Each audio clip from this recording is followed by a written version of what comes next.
संस्कृति आईएएस की। संस्कृति आईएएस की जो हमारी है जीएस की टेस्ट को हम लगा रहे हैं, प्रश्न पत्र संख्या 1 और टेस्ट नंबर आपका जो है तीसरा यहाँ पर लग रहा है। और आज का जो हमारा टॉपिक होने वाला है ज्योग्राफी से संबंधित जो है क्वेश्चनों की हम बात करेंगे, साथ में यहाँ पर हमारे कुछ करंट अफेयर्स के क्वेश्चन रहने वाले हैं। तो शुरुआत करेंगे एक क्वेश्चन से या पहले क्वेश्चन से। जल्दी से आप लोग चैनल पर नए हो सब्सक्राइब लाइक शेयर कर बेल आइकन प्रेस कर दीजिएगा, जिससे कि नई वीडियो आए आपको नोटिफिकेशन मिल सके। इसी चैनल पर हम बात करें तो दृष्टि की भी हम टेस्ट सीरीज को लगा रहे हैं, और दृष्टि के अगर आबा बात की जाए संस्कृति की तो हम लगा ही रहे हैं, आप लोग देख ही पा रहे हो, और संस्कृति के अलावा ध्येय की भी हम इसी चैनल पर टेस्ट सीरीज को लगा रहे हैं। तो आपको तीनों टेस्ट सीरीज आपको इस चैनल पर मिल जाती हैं, देख पाओगे।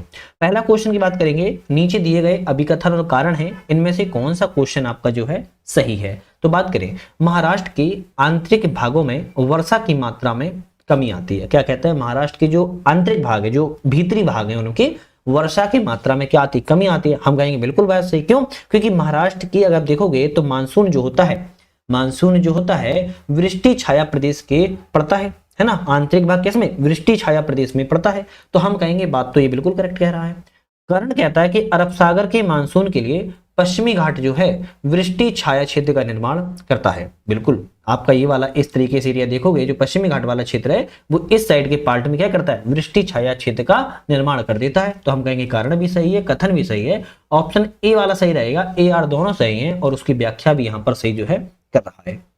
इसके बारे में कुछ पॉइंट याद रख लेते हैं। जैसे जो मानसूनी वर्षा है, जो कारण होता है पश्चिमी घाट के पश्चिमी घाट ढाल पर कई तरह की स्थानों पर मौसम में जो अंतर है वो देखने को मिलता है। कहीं कहीं यहाँ पर 300 सेंटीमीटर से ज्यादा भी वर्षा प्राप्त होती है, और कहीं कहीं पर 300 सेंटीमीटर से कम वर्षा भी देखने को मिलती है। तो ध्यान रखना है, आपके दक्कन वाले एरिया में अलग अलग वर्षा भी देखने को मिलती है। क्यों मिलती है? आपकी वृष्टि छाया प्रदेश के कारण मिलती है। ठीक है। मानसूनी हवाओं को अरब सागर की शाखा प्रायद्वीप के पश्चिमी भाग पर स्थित पश्चिमी घाट से टकराकर जो है ऊपर उठती है और पर्वतीय रूप में वर्षा भी करती है, क्योंकि यहाँ पर जो पर्वत बने हुए हैं वहां पर यह वर्षा करती है, और जहां पर पर्वत नहीं होते उनको अवरोध नहीं मिल पाता है तो वह ऊपर बढ़ती चली जाती है, मतलब उत्तर की ओर बढ़ती जाती है। क्वेश्चन की बात करेंगे नेक्स्ट क्वेश्चन की। देखो एक ही क्वेश्चन में उलझे रहेंगे तो फिर बहुत लंबी लंबी वीडियो बन जाएंगी, इसलिए हमें अपना उतना ही कंटेंट को काम करना है जितना हमारा क्वेश्चन भी सॉल्व हो जाए और आपका रिवीजन भी हो जाए, आपको माइंड में वो चीजें रिकॉल हो जाए। नेक्स्ट क्वेश्चन आता है, निम्नलिखित युग्मों पर विचार करें। एक तरफ नदी है, दूसरी तरफ उद्गम स्थल है, इनमें से कितने युग्म यहाँ पर सही है। तो अगर हम बात करें यहाँ पे ब्रह्मपुत्र जो है, ब्रह्मपुत्र चैमा युगडुंग हिमनस से निकलती है। कौन सी? ब्रह्मपुत्र चैमा युगडुंग हिमनस से निकलती है, हम कहेंगे करेक्ट है। सिंधु की बात किया तो बोखरचू हिमनस से निकलती है, सिंधु बोखरचू हिमनस से निकलती है, हम कहेंगे बिल्कुल बोखरचू हिमनस से निकलती है। घाघरा की बात की है तो घाघरा जो है आपकी मापचा चुंगो हिमनस से निकलती है। तो घाघरा आपकी मापचा चुंगो हिमनस से निकलेगी क्या? हम कहेंगे बिल्कुल निकलेगी। तो घाघरा मापचा चुंगो हिमनस से निकलती है। कोसी की बात की है, कोसी जो नदी है आपकी कोसी नदी है जो मिलाप हिमनस से नहीं निकलती है। कोसी नदी का उद्गम कहां से होता है? नेपाल से होता है। अब नेपाल में कहां से होता है? ये तो जगह का नाम है। नेपाल में एक बात की जाए तो हम कहेंगे सप्तकोशिक से होता है। कैसे? सप्तकोशिकी से कोसी नदी का जो है उद्गम होता है। तो 1 2 3 सही है, तो हम कहेंगे 3 युग्म यहाँ पर सही है, चौथा वाला गलत था, मैंने आपको करेक्ट कर दिया है। नेक्स्ट बात करेंगे, कौन सा लोहे भंडार क्षेत्र कर्नाटक में अवस्थित नहीं है। तो इनमें से लोहे भंडार क्षेत्र 3 कर्नाटक में है, 1 नहीं है। बात करेंगे कौन सा नहीं है, तो हम कहेंगे बाबा बुदन की पहाड़ी कर्नाटक में है, कुद्रेमुख की पहाड़ी भी कर्नाटक में है, संदूर श्रेणी भी कर्नाटक में है। बादाम पहाड़ी की बात करें, बादाम पहाड़ी आपकी उड़ीसा राज्य में है। कहां पर है? उड़ीसा राज्य के मयूरभंज जिले में। कहां पर? मयूरभंज जो है जिला है वहां पर है। तो हम कहेंगे यहाँ पर सी वाला ऑप्शन गलत है।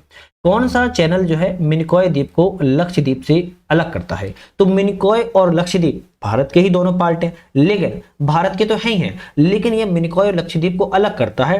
कौन सा डिग्री चैनल करता है? बड़ा प्यारा क्वेश्चन है, 9 डिग्री चैनल अलग करता है। कौन सा? 9 डिग्री चैनल जो है आपका अलग यहाँ पर करता है। आपको एक चीज यहाँ पर और भी अच्छी याद रखना है, 8 डिग्री चैनल भी है। 8 डिग्री चैनल किसको अलग करता है? 8 डिग्री चैनल जो है मिनिकॉय एवं किसको? मिनिकॉय एवं मालदीव को अलग करता है। मिनिकॉय एवं मालदीव को जो है अलग करता है। कौन करता है? 8 डिग्री, और 9 डिग्री मिनिकॉय एवं लक्षद्वीप को अलग करता है। चलिए नेक्स्ट क्वेश्चन की बात करेंगे। निम्नलिखित में से कौन सी विशेषताएं जो हैं प्रायद्वीपीय नदी से संबंधित हैं? तो प्रायद्वीपीय नदी से संबंधित कौन कौन सी विशेषताएं यहां पर है? तो हम करेंगे मौसमी और मानसून वर्षा पर निर्भर है, बिल्कुल करेक्ट बात है। वृक्षाकार अपवाह प्रतिरूप का निर्माण करती नहीं, वृक्षाकार जो नदियां हैं वो उत्तरी भारत की नदियां निर्माण करती हैं। मार्ग में परिवर्तन और विसर्ग, ये भी इसमें नहीं कारण है क्योंकि ये सब युवावस्था की है ना, युवावस्था की है, उत्तर भारत की नदियां। अपेक्षाकृत छोटी द्रोणी की है, बिल्कुल ठीक है, क्यों पुरानी हो चुकी हैं, पूर्णावस्था में पहुंच चुकी हैं, तो ये अपेक्षाकृत छोटी भी हैं और मौसमी और मानसून वर्षा पर निर्भर है। ऑप्शन आपका पहला रहेगा, 1 और 4 ऑप्शन करेक्ट है।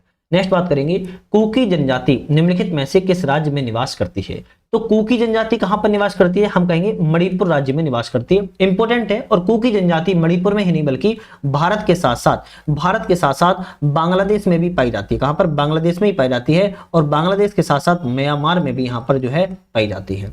तो कुकी जनजाति तीनों देशों से संबंधित है, उत्तर भारत के ये मणिपुर में निवास करने वाली जनजाति है। चलिए बात करेंगे, भारत की मानक यामोत्तर रेखा 82.5 पूर्वी देशांतर किन राज्यों से होकर गुजरती है? तो भारत की मानक यामोत्तर की बात कर रहा है, किन किन राज्यों से गुजरती है? तो आपको वैसे पता होना चाहिए, 5 राज्यों से गुजरती है। कौन कौन से हैं? उत्तर प्रदेश से तो एंट्री करती है ना, उत्तर प्रदेश, मध्य प्रदेश, छत्तीसगढ़, उड़ीसा और आपका अंतिम में आंध्र प्रदेश। तो यहां पर कौन कौन सा है? हम कहेंगे उड़ीसा है ना, मध्य प्रदेश भी है, उत्तर प्रदेश भी है, आंध्र प्रदेश भी है, लेकिन झारखंड इसमें नहीं गुजरती है। तो आपका ऑप्शन यहाँ पर 3, जितने भी 3 है वो सब यहाँ पर अलग कर दो। तो हम कहेंगे 1, 2, 4, 5 से हो जाएगा, तो सी वाला ऑप्शन यहाँ पर करेक्ट हो जाएगा। चलिए नेक्स्ट क्वेश्चन है, निम्नलिखित में से किस उद्गम क्षेत्र से निकलने वाली नदियां वलयाकार अपवाह तंत्र का निर्माण करती हैं? तो ऐसा क्षेत्र है जहां से वलयाकार अपवाह तंत्र का जो है निर्माण करती हैं। किसका उद्गम क्षेत्र है? हम बोलेंगे नीलगिरी पहाड़ियों की नदियां हैं। आपके उद्गम क्षेत्र जो है वलयाकार है ना, एक वलय के रूप में जो है आपका कैसा है, अपवाह प्रतिरूप का यहाँ पर जो है निर्माण करती तरीके से प्रोण एवं घर्षित गुम्बदीय पर्वतों से निकलती है। मान लो अगर पर्वत है और ये पर्वत से यहाँ से भी इस तरीके से जो है आपके वलयाकार अपवाह तंत्र का जो है निर्माण कर लेती है। चलिए बात करेंगे नेक्स्ट क्वेश्चन की, वेलिकोंडा श्रेणी। अब ये श्रेणी तो समझ पा रहे होंगे ना, तमिलनाडु में और आपकी आंध्र प्रदेश में पाई जाती है। नेलिकोंडा, वेलिकोंडा, पालकोंडा, नगारी, पालनी, इस तरीके से वेलिकोंडा श्रेणी के निम्नलिखित कथनों पर विचार करें, कौन सा ऑप्शन यहाँ पर सही है? वेलिकोंडा के बारे में कहें, तमिलनाडु राज्य में अवस्थित वलित और भ्रंशित श्रृंखला है। क्या ये तमिलनाडु में है? नहीं, हम कहेंगे ये जो है आपकी आंध्र प्रदेश में है। कहां पर है? आंध्र प्रदेश के दक्षिण पूर्वी क्षेत्र में स्थित है। इस तरह देखोगे तो यहाँ पर आपको जो है वेलिकोंडा दिख जाएगी। तो पहला वाला गलत हो गया। इससे होकर मुंबई को चेन्नई से जोड़ने वाला रेल मार्ग है, हम कहेंगे बिल्कुल करेक्ट है। तो दूसरा वाला ऑप्शन यहाँ पर सही रहेगा, पहला वाला ऑप्शन जो है आपका गलत था।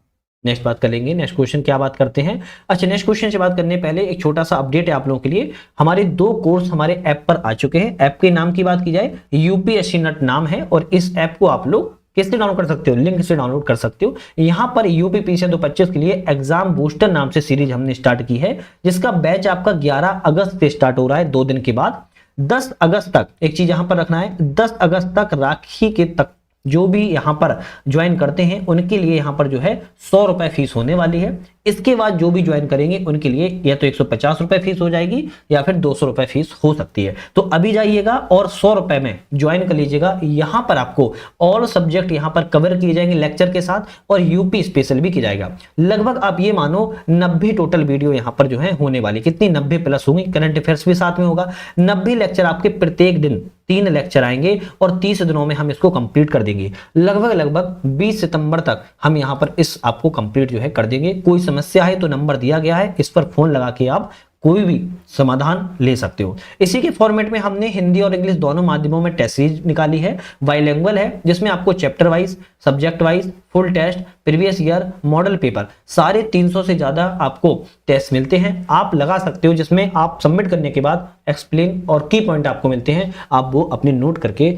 याद कर सकते हो। तो दोनों चीजें आप ज्वाइन कर सकते हो। 11 अगस्त से बैच स्टार्ट हो रहा है, जितना हो सके उतना जल्दी कर लीजिएगा, फिर बाद में आपको यहाँ पर कंसेशन नहीं दिया जाएगा। 100 रुपए कोई बड़ी चीज नहीं होती है। 100 रुपए भी किसी के पास नहीं है तो कॉन्टेक्ट कर लेना, हमसे बात हो जाएगी, उस पर ही समाधान हम निकाल लेंगे। लेकिन याद रखना है आपको, यहाँ पर जरूर ऐप पर जाके कर लेना है, देख लेना है, यूपीएससी नेट हमारा ऐप है। चलिए क्वेश्चन की बात करेंगे। यहाँ पर क्वेश्चन क्या उसको देखते हैं। दक्षिण भारत का क्या है? दक्षिण भारत का प्रसिद्ध पर्यटन क्षेत्र कौन सा है? इसको थोड़ा जूम कर लेते हैं, है ना, ये जूम आउट हो गया है। एक मिनट, चलिए। दक्षिण भारत का प्रसिद्ध पर्यटन क्षेत्र कोडाई कनाल किस पर्वत श्रेणी में अवस्थित है? अब देखो बहुत छोटा क्वेश्चन है कि ऐसा दक्षिण भारत का कौन सा पर्यटन क्षेत्र है, तो हम कहेंगे कोडाई कनाल है। और ये किस पर्वत श्रेणी में स्थित है? हम कहेंगे पालनी पर्वत श्रेणी में। आप यहां पर देखोगे तो इस तरीके से मैं डायग्राम दिखाता हूं, इस तरीके से आप यहां पर नीलगिरी, अन्नामलाई, कार्डमम है ना, और यहां पर अन्नामलाई के आप देखोगे पूरब में पालनी मिलेगा। तो ये क्या हो जाएगा? नीलगिरी हो जाएगा, ये आपकी अन्नामलाई हो जाएगा, ये आपकी कार्डमम हो जाएगा, और अन्नामलाई के पूरब में आपका पालनी हो जाएगा। पालनी में ही आपकी कोडाई कनाल आपकी जो है पर्यटन क्षेत्र पाया जाता है। ठीक है, अगर नीलगिरी की बात किया तो डोडा बेटा यहाँ की सबसे ऊंची चोटी है, और अन्नामलाई की बात किया तो नीलगिरी की डोडा बेटा है, अन्नामलाई की बात करें तो अनाईबुड़ी है, कार्डमम की आपकी इलायची है, और आपको ध्यान रखना है पालनी की कोडाई कनाल है। भारत में मानसून की उत्पत्ति के लिए कौन सी पवनें उत्तरदायी होती हैं या हैं? भारत में मानसून की उत्पत्ति के लिए उष्णकटिबंधीय पूर्वी जेट पवनें जो होती हैं उत्तरदायी होती हैं। निम्नलिखित में से किसे बारदोली छीड़ा के नाम से जाना जाता है? बारदौली छीड़ा के नाम से किसे जाना जाता है? तो हम कहेंगे काल वैसाखी को। किसको? काल वैसाखी को बारदौली छीड़ा के नाम से जाना जाता है। पूर्वी हिमालय की निम्नलिखित पहाड़ियों को उनके क्रमानुसार पूरब से पश्चिम की ओर ईस्ट टू वेस्ट बताना है। ईस्ट टू वेस्ट में व्यवस्थित कीजिए, इनका नीचे से बताइए क्रम क्या है। तो भाई पूरब से पश्चिम की ओर बताना है, ईस्ट टू वेस्ट बताना है, और पूर्वी हिमालय की है कौन कौन सी रहेंगी? तो एक तो आपकी खांसी रहेगी, खांसी की बात, खांसी नहीं है, खांसी पहाड़ी है ना। खांसी के बाद क्या रहेगी? खांसी के बाद हम कहेंगे अच्छा पूर्व से पश्चिम में, सबसे पहले आपकी नागा पहाड़ी रहेगी, सबसे पहले आपकी नागा पहाड़ी रहेगी, फिर उसके बाद आपकी मिकिर पहाड़ी रहेगी, फिर उसके बाद आपकी कौन सी रहेगी? खांसी रहेगी, और अंतिम में आपकी गारो पहाड़ी रहेगी। तो इस तरीके से आपकी रहेगी, पहले आपकी नागा, फिर मिकिर, फिर खांसी, फिर आपकी गारो पहाड़ी जो है रहेगी। ऑप्शन आपका ए वाला यहाँ पर करेक्ट हो जाएगा। माफी चाहता हूँ। निम्नलिखित मेघालय पठार के संदर्भ पर विचार करें, कौन सा ऑप्शन सही है? मेघालय पठार के बारे में कहा जा रहा है कि कौन सा ऑप्शन यहाँ पर जो है करेक्ट है। तो हम कहेंगे मेघालय पठार के बारे में, यहाँ वर्ष भर अधिकतर वर्षा दक्षिण पश्चिम मानसून से होती है, करेक्ट है। खनिजों की दृष्टि से मेघालय का पठार महत्वपूर्ण है, हम कहेंगे ये भी सही है। ऑप्शन सी रहेगा, एक और दो दोनों ऑप्शन हमारे यहाँ पर करेक्ट है। नेक्स्ट क्वेश्चन की तरफ बढ़ते हैं। भारतीय मरुस्थल के संदर्भ पर विचार करें, कौन सा ऑप्शन यहाँ पर सही है? तो भारतीय मरुस्थल के बारे में विचार करना है, कौन सा ऑप्शन सही है? मेसोजोइक काल में यह क्षेत्र समुद्र का हिस्सा था, बिल्कुल करेक्ट है। क्या था? मेसोजोइक काल में समुद्र का हिस्सा था, करेक्ट है। यहाँ की नदियां अल्पकालिक और अंतःस्थलीय अपप्रवाह का निर्माण करती हैं, प्रस्तुत करती हैं, तो हम कहेंगे ये भी सही है। तो दोनों ऑप्शन यहाँ पर जो है करेक्ट हो जाते हैं। भारत में निम्नलिखित में से किस लोहे इस्पात कारखाने की स्थापना सर्वप्रथम की गई थी? भारत में लोहे इस्पात कारखाने की स्थापना को सबसे पहले कहां पर किया गया था? कुल्टी कहां पर? पश्चिम बंगाल में है। कुल्टी पश्चिम बंगाल में सबसे पहले लोहे इस्पात कारखाने की स्थापना की गई थी। एक तरीके से आसनसोल कह सकते हो। अब आपको थोड़ा सा याद रखने में आसानी हो जाएगी। आसनसोल कहां पर है? पश्चिम बंगाल में है, और यहां पर सबसे पहले स्थापना जो है 1874 में की गई थी, 1874 में की गई थी। अगर नॉर्मली बड़े पैमाने पर देखा जाए कि भारत का पहला कारखाना कहां पर खोला गया था, तो सबसे पहले आपका जमशेद जी क्या है? जमशेद जी टाटा के द्वारा कहां पर खोला गया था? तो कहेंगे हम झारखंड में खोला गया था। अब झारखंड है, पहले उस समय बिहार था, विभाजन नहीं हुआ था। और एक चीज और याद रखना है, कब खोला गया था? तो 1907 में खोला गया था। निम्नलिखित में से कौन सा दर्रा है जम्मू से श्रीनगर को जोड़ता है? तो यहाँ पर कौन सा दर्रा है जम्मू श्रीनगर को जोड़ता है? तो हम कहेंगे बनिहाल दर्रा जो है जम्मू से श्रीनगर को जोड़ने वाला दर्रा है। यहाँ पर और भी है, जैसे बात करें बुर्जिल दर्रा भी कहाँ पर है? जम्मू कश्मीर में है। पीर पंजाल दर्रा की बात की कहाँ पर है? ये भी आपके जम्मू कश्मीर में है। जोजिला दर्रा की बात करें तो ये भी आपके जम्मू कश्मीर में, और बनिहाल दर्रा तो आपका जम्मू कश्मीर में ही है, आपको पता ही है, श्रीनगर में है। भारत का सर्वाधिक कोयला भंडार किस क्रम की चट्टानों में मिलता है? तो भारत का जो कोयला है किस क्रम की चट्टानों में पाया जाता है? तो गोंडवाना क्रम की चट्टानों में 90% से ज्यादा कोयला आपका पाया जाता है। नेक्स्ट आता है उष्णकटिबंधीय पर्णपाती वनों के संदर्भ पर विचार करें, कौन सा ऑप्शन यहाँ पर सही है? उष्णकटिबंधीय पर्णपाती वनों के बारे में विचार करना है। भारत के सर्वाधिक क्षेत्रफल पर उष्णकटिबंधीय वन पाए जाते हैं, करेक्ट है। इन्हें मानसूनी वन के नाम से भी जाना जाता है, ये भी सही है। इसके लिए 200 सेंटीमीटर से अधिक वर्षा आवश्यक है। 200 सेंटीमीटर नहीं कह सकते हैं, हम कहेंगे 70 से लेके 200 सेंटीमीटर तक वर्षा हो जाए, वो भी आवश्यक है। तो ऑप्शन पहला और दूसरा ऑप्शन सही रहेगा, बी वाला यहाँ पर हम टिक करेंगे। निम्नलिखित में से कौन सी नदियां डेल्टा निर्माण नहीं करती हैं? तो कौन सी नदियां जो डेल्टा का निर्माण नहीं करती हैं? तो हम कहेंगे एक तो आपकी ताप्ती नदी है, एस्चुरी बनाती है। दूसरा नर्मदा नदी है, आपकी एस्चुरी बनाती है। जबकि गोदावरी नदी और कृष्णा नदी आपका डेल्टा का निर्माण करती हैं। अब हम बात करें ताप्ती नदी, यहां पर आपकी ये नर्मदा, यहां पर आपकी ये ताप्ती, तो ये हो जाएगी नर्मदा, ये ताप्ती अरब सागर में गिरती है। कहां पर? अरब सागर में गिरती हैं और ये एस्चुरी का निर्माण करती हैं। वहीं गोदावरी और कृष्णा ये दोनों आपकी कहां गिरती हैं? ये दोनों आपकी बंगाल की खाड़ी में गिरती हैं, बंगाल की खाड़ी में गिरती हैं और ये आपका डेल्टा का निर्माण जो है करती हैं। तो दो आपकी एस्चुरी का निर्माण करती हैं और दो आपकी डेल्टा का निर्माण करती हैं। ऑप्शन पहला और चौथा ऑप्शन रहेगा, डी वाले पे हम जो है टिक कर देंगे। नेक्स्ट क्वेश्चन की तरफ बढ़ते हैं। मध्य अटलांटिक कटक को ग्रीनलैंड के दक्षिण में किस नाम से जाना जाता है? मध्य अटलांटिक कटक को ग्रीनलैंड के दक्षिण में किस नाम से जाना जाता है? हम कहेंगे टेलीग्राफिक कटक के नाम से। किसको? टेलीग्राफिक कटक के नाम से जाना जाता है। कौन से पृथ्वी के धरातल पर क्षैतिज पवनों की उत्पत्ति में सहायक है? पृथ्वी के धरातल पर क्षैतिज पवनों की उत्पत्ति में कौन सहायक होता है? ऑप्शन यहां पर रहेगा, क्या रहेगा? दाब प्रवणता बल, घर्षण बल, कोरिलिस बल, गुरुत्वाकर्षण बल। तो चारों ही आपके पृथ्वी के धरातल पर क्षैतिज पवनों में उत्पत्ति के लिए जाने जाते हैं। ऑप्शन आपका डी वाला यहां पर जो है करेक्ट बिल्कुल हो जाएगा। अब इसकी डेफिनेशन की बात किया तो बहुत बड़ी है। पृथ्वी का अपनी अक्ष पर घूर्णन पवनों की दिशा को प्रभावित करता रहता है ना। और क्या होता है? इस प्रभाव से पवनें उत्तरी गोलार्ध में अपनी मूल दिशा से दाहिनी तरफ और दक्षिणी गोलार्ध में अपनी मूल दिशा से बाईं ओर विक्षेपित हो जाती हैं। आपको पता ही होगा। पर्वतीय वर्षा के संदर्भ पर विचार करें, कौन सा ऑप्शन यहाँ पर सही है? पर्वतीय वर्षा के बारे में विचार करना है। यह पवन विमुखी ढाल पर सर्वाधिक और पवन विमुखी ढाल पर न्यूनतम होती है।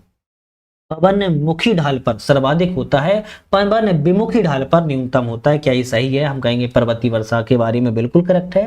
निम्न अक्षांशों में इसकी मात्रा न्यून होती है। क्या ये सही है? भाई गलत लिखा है। निम्न अक्षांशों में इसकी मात्रा क्या होती है? ज्यादा होती है, अधिक होती है ना। तो हम कहेंगे यहाँ पर केवल पहला सही रहेगा, दूसरा वाला ऑप्शन यहाँ पर गलत है। जाम्बेजी नदी के द्वारा निर्मित विक्टोरिया जलप्रपात किसका उदाहरण है? जाम्बेजी नदी पर जो विक्टोरिया जलप्रपात बना है, कहाँ की बात हो रही है? ये साउथ अफ्रीका की, सॉरी ये अफ्रीका कॉन्टिनेंट की बात हो रही है। कहाँ की? अफ्रीका कॉन्टिनेंट की बात हो रही है। सॉरी माफी चाहता हूं, अफ्रीका कॉन्टिनेंट की बात हो रही है। जाम्बेजी नदी पर विक्टोरिया जलप्रपात बना है, किसका उदाहरण है? भ्रंश प्रपात का उदाहरण है। किसका? भ्रंश प्रपात का उदाहरण है। भ्रंश प्रपात क्या होती है? नदी के मार्ग में भ्रंशन की क्रिया होने से जब कठोर या प्रतिरोधी चट्टानें जो होती हैं नदी के ऊपर रह जाती हैं, उनको अपेक्षाकृत कम कठोर चट्टानी भाग नीचे धंस जाते हैं और कगार भ्रंश के सहारे नदी का जल कठोर चट्टान से होकर ऊंचाई से निचली कम चट्टान पर गिरने लगता है। उसको हम भ्रंश प्रपात के रूप में जानते हैं। क्या कहते हैं? भ्रंश प्रपात के रूप में जानते हैं। ऑप्शन हमारा डी वाला करेक्ट है। नेक्स्ट आता है सागरीय लवणता के संदर्भ पर विचार करें, कौन सा ऑप्शन सही है? सागरीय लवणता के बारे में, अधिक लवणता युक्त सागर देरी से जमता है। अगर अधिक लवणता है तो सागर क्या होगा? देरी से जमेगा। करेक्ट है। ध्रुवों के चतुर्दिक क्षेत्रों में अधिक लवणता क्षेत्र पाए जाते हैं। क्या ये सही है? भाई हम कहेंगे गलत है। भूमध्य रेखा से ध्रुवों की ओर जाने पर सामान्यतः लवणता में कमी आती है। अगर हम मान लें ये 0 डिग्री हमारा भूमध्य रेखा है और अगर हम ऊपर ध्रुवों की ओर जा रहे हैं, अगर हम ध्रुवों के ऊपर जा रहे हैं तो लवणता की मात्रा क्या होगी? तो लवणता की मात्रा जो है कम होती जाएगी, बढ़ती नहीं जाएगी, कम होती जाएगी। तो पहला वाला सही है, दूसरा वाला ऑप्शन जो है गलत है। नेक्स्ट क्वेश्चन की बात करेंगे। 25 क्वेश्चन लगा चुके हैं। चैनल पर आप लोग नए हो, सब्सक्राइब लाइक शेयर कर बेल आइकन प्रेस कर दीजिएगा। साथ में हमारे ऐप को भी डाउनलोड कर सकते हो, वहां पर मल्टीपल आपके लिए कोर्सेज लॉन्च हो चुके हैं, आप ज्वाइन जरूर उनको कर लीजिएगा।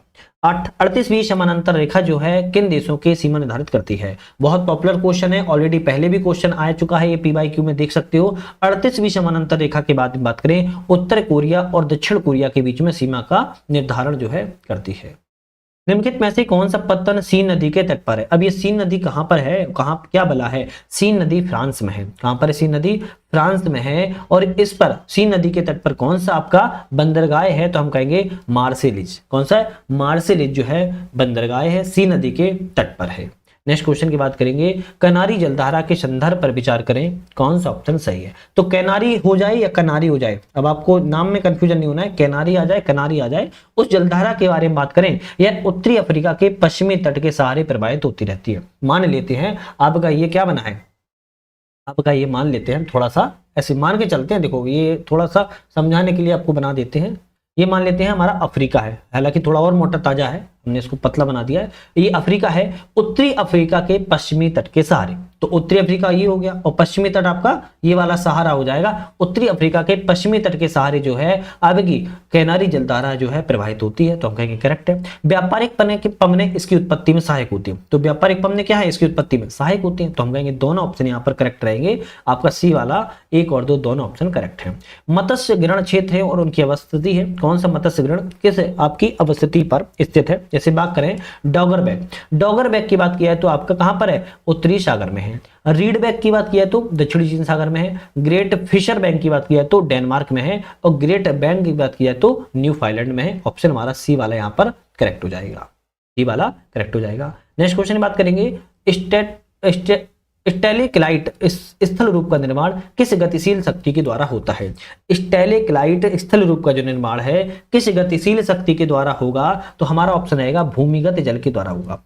भूमिगत जल के द्वारा होता है। क्यों? कभी कभी संरचनाएं बसावट जो सजावट है बन जाती है और खनिजों के निक्षेपण के द्वारा जो गुफा की विशेषता होती है उसको हम स्पेलियोथीम कहते हैं। क्या कहते हैं? स्पेलियोथीम कहते हैं। और यह ग्रीक भाषा से लिया गया है। गुफा का और थीम का अर्थ जमा होता है। तो यहाँ पर अधिकांश लोग परिचित होते हैं स्टेलेक्लाइट जो है भूमिगत जल के रूप में इसको जानते हैं। हो सकता है थोड़ा सा मुझे इसका आइडिया भी कम है, तो आपको जो मैंने बात बताई है वो तो करेक्ट है, लेकिन इसके बारे में अगर ज्यादा जानना है तो आप थोड़ा सा नेट पे देख लेना। यूरोप के निम्नलिखित देशों में उत्तर से दक्षिण क्रम में व्यवस्थित कीजिए। तो यूरोप के देश हैं और इनको नॉर्थ से साउथ की ओर इनको क्या करना है? व्यवस्थित करना है। तो यहाँ पर व्यवस्थित करें, सबसे पहले उत्तर में स्लोवाकिया आएगा। स्लोवाकिया के बाद क्या आएगा? स्लोवाकिया के बाद हंगरी आएगा। हंगरी के नीचे की बात की जाए तो सर्बिया आएगा और सर्बिया के नीचे कोसावो आएगा। ऑप्शन सी वाला यहाँ पर करेक्ट हो जाएगा। नेक्स्ट क्वेश्चन की बात करेंगे, निम्नलिखित में से कौन सी गर्म जलधारा नहीं है? तो इनमें से 3 गर्म जलधाराएं, 1 ठंडी धारा है। किनारी की जलधारा तो आपकी ये कैसी है? आपकी ठंडी जलधारा है। अलास्का की धारा गर्म जलधारा है। क्यूरोशियो की धारा ये भी गर्म धारा है। और अगलुहास की धारा भी आपकी गर्म जलधारा है। तो हम कहेंगे जो किनारी की जलधारा है आपकी ठंडी जलधारा है। कैसी है? ठंडी जल धारा है। अलास्का की धारा की बात करें तो अलास्का के तट पर बहती है। अगलुहास की धारा की बात करें तो हिंद महासागर के तट पर बहती है। क्यूरोशियो की धारा की बात की जाए तो आपके प्रशांत महासागर के तट पर बहती है। और हम किनारे की धारा की बात करें तो अटलांटिक महासागर आपके अफ्रीका के पश्चिमी तट पर बहती है। लवणता के संदर्भ पर विचार करें, कौन सा ऑप्शन यहाँ पर सही है? तो लवणता के बारे में विचार करना है, सही ऑप्शन कौन सा है? पछुआ पवनें महाद्वीपों के पूर्वी किनारे पर लवणता में वृद्धि करती है। जो पछुआ पवनें होती हैं महाद्वीपों के पूर्वी किनारे जो होते हैं उनमें क्या करती है? लवणता में वृद्धि करती है। हम कहेंगे करेक्ट है। दूसरा कहता है भूमध्य रेखा से ध्रुवों की ओर जाने पर लवणता में कमी आती है। अभी मैंने ऊपर बताया था आपको, ये भी सही है। सी वाला ऑप्शन यहाँ पर करेक्ट हो जाएगा, दोनों सही है। क्षोभ मंडल के संदर्भ पर विचार करें, कौन सा ऑप्शन आपका सही है? तो क्षोभ मंडल के बारे में विचार करना है, कौन सा ऑप्शन आपका करेक्ट है? तो बात करें सभी मौसम संबंधी घटनाएं यहीं पर घटित होती है। यहीं पर मतलब क्षोभ मंडल में घटित होती है, करेक्ट है। इसकी ऊंचाई ध्रुवों पर सर्वाधिक है। तो इसकी ऊंचाई ध्रुवों पर सर्वाधिक होती है क्या? हम कहेंगे भाई गलत है। जेट धाराओं का पथ क्षोभ सीमा के निकट होता है। तो जेट धाराओं का पथ क्षोभ सीमा के निकट होगा या फिर समताप सीमा के निकट होगा? तो हम कहेंगे भाई साहब ये वाला सही है। क्यों? क्योंकि आप देखोगे इस तरीके से तो ये क्या है? क्षोभ सीमा है। क्या है? क्षोभ सीमा है। और ऊपर क्या है? समताप मंडल। क्या है? समताप मंडल है। तो ये क्षोभ सीमा ही तो हुई। तो क्षोभ सीमा पर क्या होता है? जेट धाराओं का निकट होता है। ये भी सही है। यहाँ पर पराबैंगनी किरणों का अवशोषण पर तापमान में वृद्धि, भाई ये तो गलत। तापमान में वृद्धि यहाँ पर अवशोषण कैसे हो जाएगा? यहाँ पर ये मध्य मंडल के आसपास आयन मंडल में होता है। तो हम कहेंगे ये गलत है। तो पहला और तीसरा ऑप्शन सही है। तो ए वाला यहाँ पर जो है करेक्ट हो जाएगा। और जो है क्षोभ मंडल में सारी चीजें होती हैं जैसे कोहरा, बादल, ओस, पाला, हिम, ओलावृष्टि, जलवर्षा, बादलों की गरज, बिजली की चमक, तड़ झंझा, तूफान, चक्रवात, हरिकेन, टॉर्नेडो, टाइफून, चक्रवात सब आपके क्षोभ मंडल में ही आते हैं। उसके बाद कहीं भी नहीं आते हैं। ठीक है। और यहां पर बात की गई थी कि सर्वाधिक ऊंचाई ध्रुवों पर होती है। तो एक बात ध्यान रखना है, क्षोभ मंडल की ऊपरी सीमा को ट्रोपोपाज कहा जाता है, क्षोभ सीमा कहते हैं। तो यहां पर भूमध्य रेखा पर 17 किलोमीटर पाई जाती है। मान लो अगर ये भूमध्य रेखा है तो भूमध्य रेखा पर 17 किलोमीटर पाई जाएगी और ध्रुवों पर इसकी ऊंचाई जो है केवल 9 से 10 किलोमीटर पाई जाती है। तो ध्रुवों पर जो है क्षोभ सीमा से कम होती है, ज्यादा नहीं होती है। तो आपको ये भी ध्यान रखना है। चलिए नेक्स्ट क्वेश्चन बात करेंगे, निम्नलिखित में से कौन सा ब्लॉक पर्वत नहीं है। अब इनमें से बिलॉक पर्वत कौन सा नहीं है, तो हम कहेंगे सतपुड़ा बिलॉक पर्वत है, सियरा नेवादा बिलॉक पर्वत है, ब्लैक फॉरेस्ट भी बिलॉक पर्वत है। जबकि एटलस की बात क्या है, एटलस कहां पर है, एटलस आपका अफ्रीका में है। एटलस आपका बिलॉक पर्वत का उदाहरण जो है नहीं है। कैसा है, बिलॉक पर्वत का उदाहरण नहीं है, तो हम कहेंगे डी वाला नहीं है। निम्नलिखित में से किस नदी का उद्गम जो है अल्पस पर्वत से होता है, तो छोटे छोटे क्वेश्चन है, बस फैक्ट सीधा याद होना चाहिए। अल्पस पर्वत से रोन नदी का जो है उद्गम होता है। कौन सी, रोन नदी है। और मध्य यूरोप की सबसे बड़ी पर्वतमाला अल्पस पर्वतमाला ही है, आपको पता ही होगा। और सबसे ऊंची चोटी यहाँ की कौन सी है, ब्लैक फेंस है। कौन सी है, ब्लैक है, माउंट ब्लैक है और फ्रांस में स्थित है। कौन सी है, माउंट ब्लैक है, फ्रांस में स्थित है। अल्पस पर्वत की सबसे ऊंची चोटी, यहीं से रोन नदी का जो है उद्गम होता है। कौन से मेघ चक्रवातों के आगमन की पूर्व सूचना प्रदान करते हैं, मेघ चक्रवातों के आगमन की पूर्व सूचना कौन प्रदान करते हैं, हम कहेंगे पच्छाद मेघ। कौन, पच्छाद मेघ जो है आपकी सूचना देते हैं। जेट स्ट्रीम के संदर्भ पर विचार करें, कौन सा ऑप्शन यहाँ पर करेक्ट है, तो जेट स्ट्रीम के बारे में बात करें, यह समताप मंडल में पश्चिम से पूर्व दिशा में प्रवाहित होती है। कहां पर, समताप मंडल में जेट स्ट्रीम जो होती है पश्चिम से पूर्व दिशा में चलती है ना, वेस्ट टू ईस्ट चलती है। इसका विस्तार दोनों गोलार्धों में 20 डिग्री अक्षांशों से ध्रुवों के बीच में पाया जाता है। क्या ये सही है, हम कहेंगे हाँ, दोनों का ऑप्शन करेक्ट है। हम कहेंगे यहाँ पर ए वाला सही रहेगा। अच्छा सॉरी, ये मौसमी परिवर्तन, अब मौसमी अप्रभावित कैसे होगा, प्रभावित रहता है इसमें, तो वैसे ही गलत है। चलिए पहला और दूसरा ऑप्शन यहाँ पर सही है। बात करेंगे उद्योग और केंद्र है, कौन सा उद्योग किस केंद्र के लिए जाना जाता है। जैसे बात करें सूती वस्त्र, सूती वस्त्र की बात किया है तो मैनचेस्टर जाना जाता है। लोहे इस्पात की बात किया तो यवाटा जाना जाता है। कागज की बात किया है तो ओटावा, और तेल शोधन की बात किया तो मराकेबो। ऑप्शन यहाँ पर जो है कौन सा, सी वाला यहाँ पर करेक्ट हो जाता है। कौन सा, सी वाला करेक्ट हो जाता है। नेक्स्ट क्वेश्चन आता है, कौन सा देश काला सागर की सीमा पर नहीं है, तो आपका ये मान लो काला सागर है, क्या है, ब्लैक सी है। ब्लैक सी की सीमा पर कौन सा देश यहाँ पर नहीं है, तो तुर्की सीमा पर है, बुल्गारिया भी सीमा पर है, यूक्रेन सीमा पर है। सर्बिया काला सागर की सीमा पर नहीं है, तो सी ऑप्शन आपका यहाँ पर गलत हो जाएगा। ठीक है, तो आपका सी वाला ऑप्शन सर्बिया नहीं है, जबकि तुर्की, बुल्गारिया और यूक्रेन जो है काला सागर की सीमा पर है। प्रथम एशियाई बौद्ध शिखर सम्मेलन के संदर्भ पर विचार करें, कौन सा ऑप्शन यहाँ पर करेक्ट है, तो प्रथम एशियाई बौद्ध शिखर सम्मेलन के संदर्भ में बात करें तो इसका जो आयोजन है 5 से 6 नवंबर 2024 को नई दिल्ली में आयोजन किया गया था, तो हम कहेंगे बिल्कुल करेक्ट है। इसमें मुख्य अतिथि भूटान नरेश जिग्मे खेसर नाम येगेल वांगचुक थे। तो इसकी जो आपकी बात की जाए मुख्य अतिथि की, तो मुख्य अतिथि की बात की जाए तो ये तो गलत है, ये तो आपका गलत है, क्योंकि राष्ट्रपति द्रौपदी मुर्मू ने पहले एशियाई बुद्ध शिखर सम्मेलन में मुख्य अतिथि थी। कौन थी, बुद्ध अतिथि कौन थी आपकी प्रेसिडेंट राष्ट्रपति थी द्रौपदी मुर्मू, है ना। और यह आयोजन भारत सरकार के केंद्रीय संस्कृति मंत्रालय के द्वारा अंतर्राष्ट्रीय बौद्ध परिसंघ के सहयोग से किया गया था। तो इसमें मुख्य अतिथि भूटान तो नहीं था। इसका विषय मध्यम मार्ग संतुलन की जीवन पूर्णता, ये भी आपका गलत है। इसका जो विषय था, क्या विषय था, इसका विषय था एशिया को मजबूत बनाने में बुद्ध धर्म की भूमिका।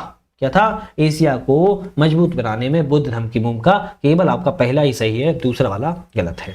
हाल ही में समाचारों में रहा 129वां संविधान संशोधन विधेयक किस विषय से संबंधित है। देखो भाई 129वां संविधान संशोधन विधेयक चल रहा है किस विषय से, तो एक राष्ट्र एक चुनाव से संबंधित है, वन नेशन वन इलेक्शन से संबंधित है। किससे, वन नेशन वन इलेक्शन से 129वां संविधान संशोधन संबंधित है। किस राज्य में सूचना का अधिकार संग्रहालय स्थापित किया गया है, सूचना का अधिकार संग्रहालय किस राज्य में स्थापित किया गया, हम बोलेंगे राजस्थान से गवर्नमेंट ने इसको स्थापित जो है किया हुआ है। चलिए नेक्स्ट क्वेश्चन की बात करेंगे, हाल ही में समाचारों में रहे अभ्यास रीप्रैक्स 2024 की कथनों पर विचार करें। रीप्रैक्स 2024 क्या है, इसकी कथनों पर विचार करें। इसका जो आयोजन है भारतीय तटरक्षक बल के द्वारा पारादीप उड़ीसा में किया गया था, करेक्ट है। इस अभ्यास का उद्देश्य समुद्री डकैती से निपटने को समन्वय बढ़ाना था। तो आपका ये सही है क्या, नहीं गलत है, क्योंकि इसका उद्देश्य था तेल रिसाव और समुद्री प्रदूषण। क्या है, जो तेल रिसाव होते हैं, तेल रिसाव और समुद्री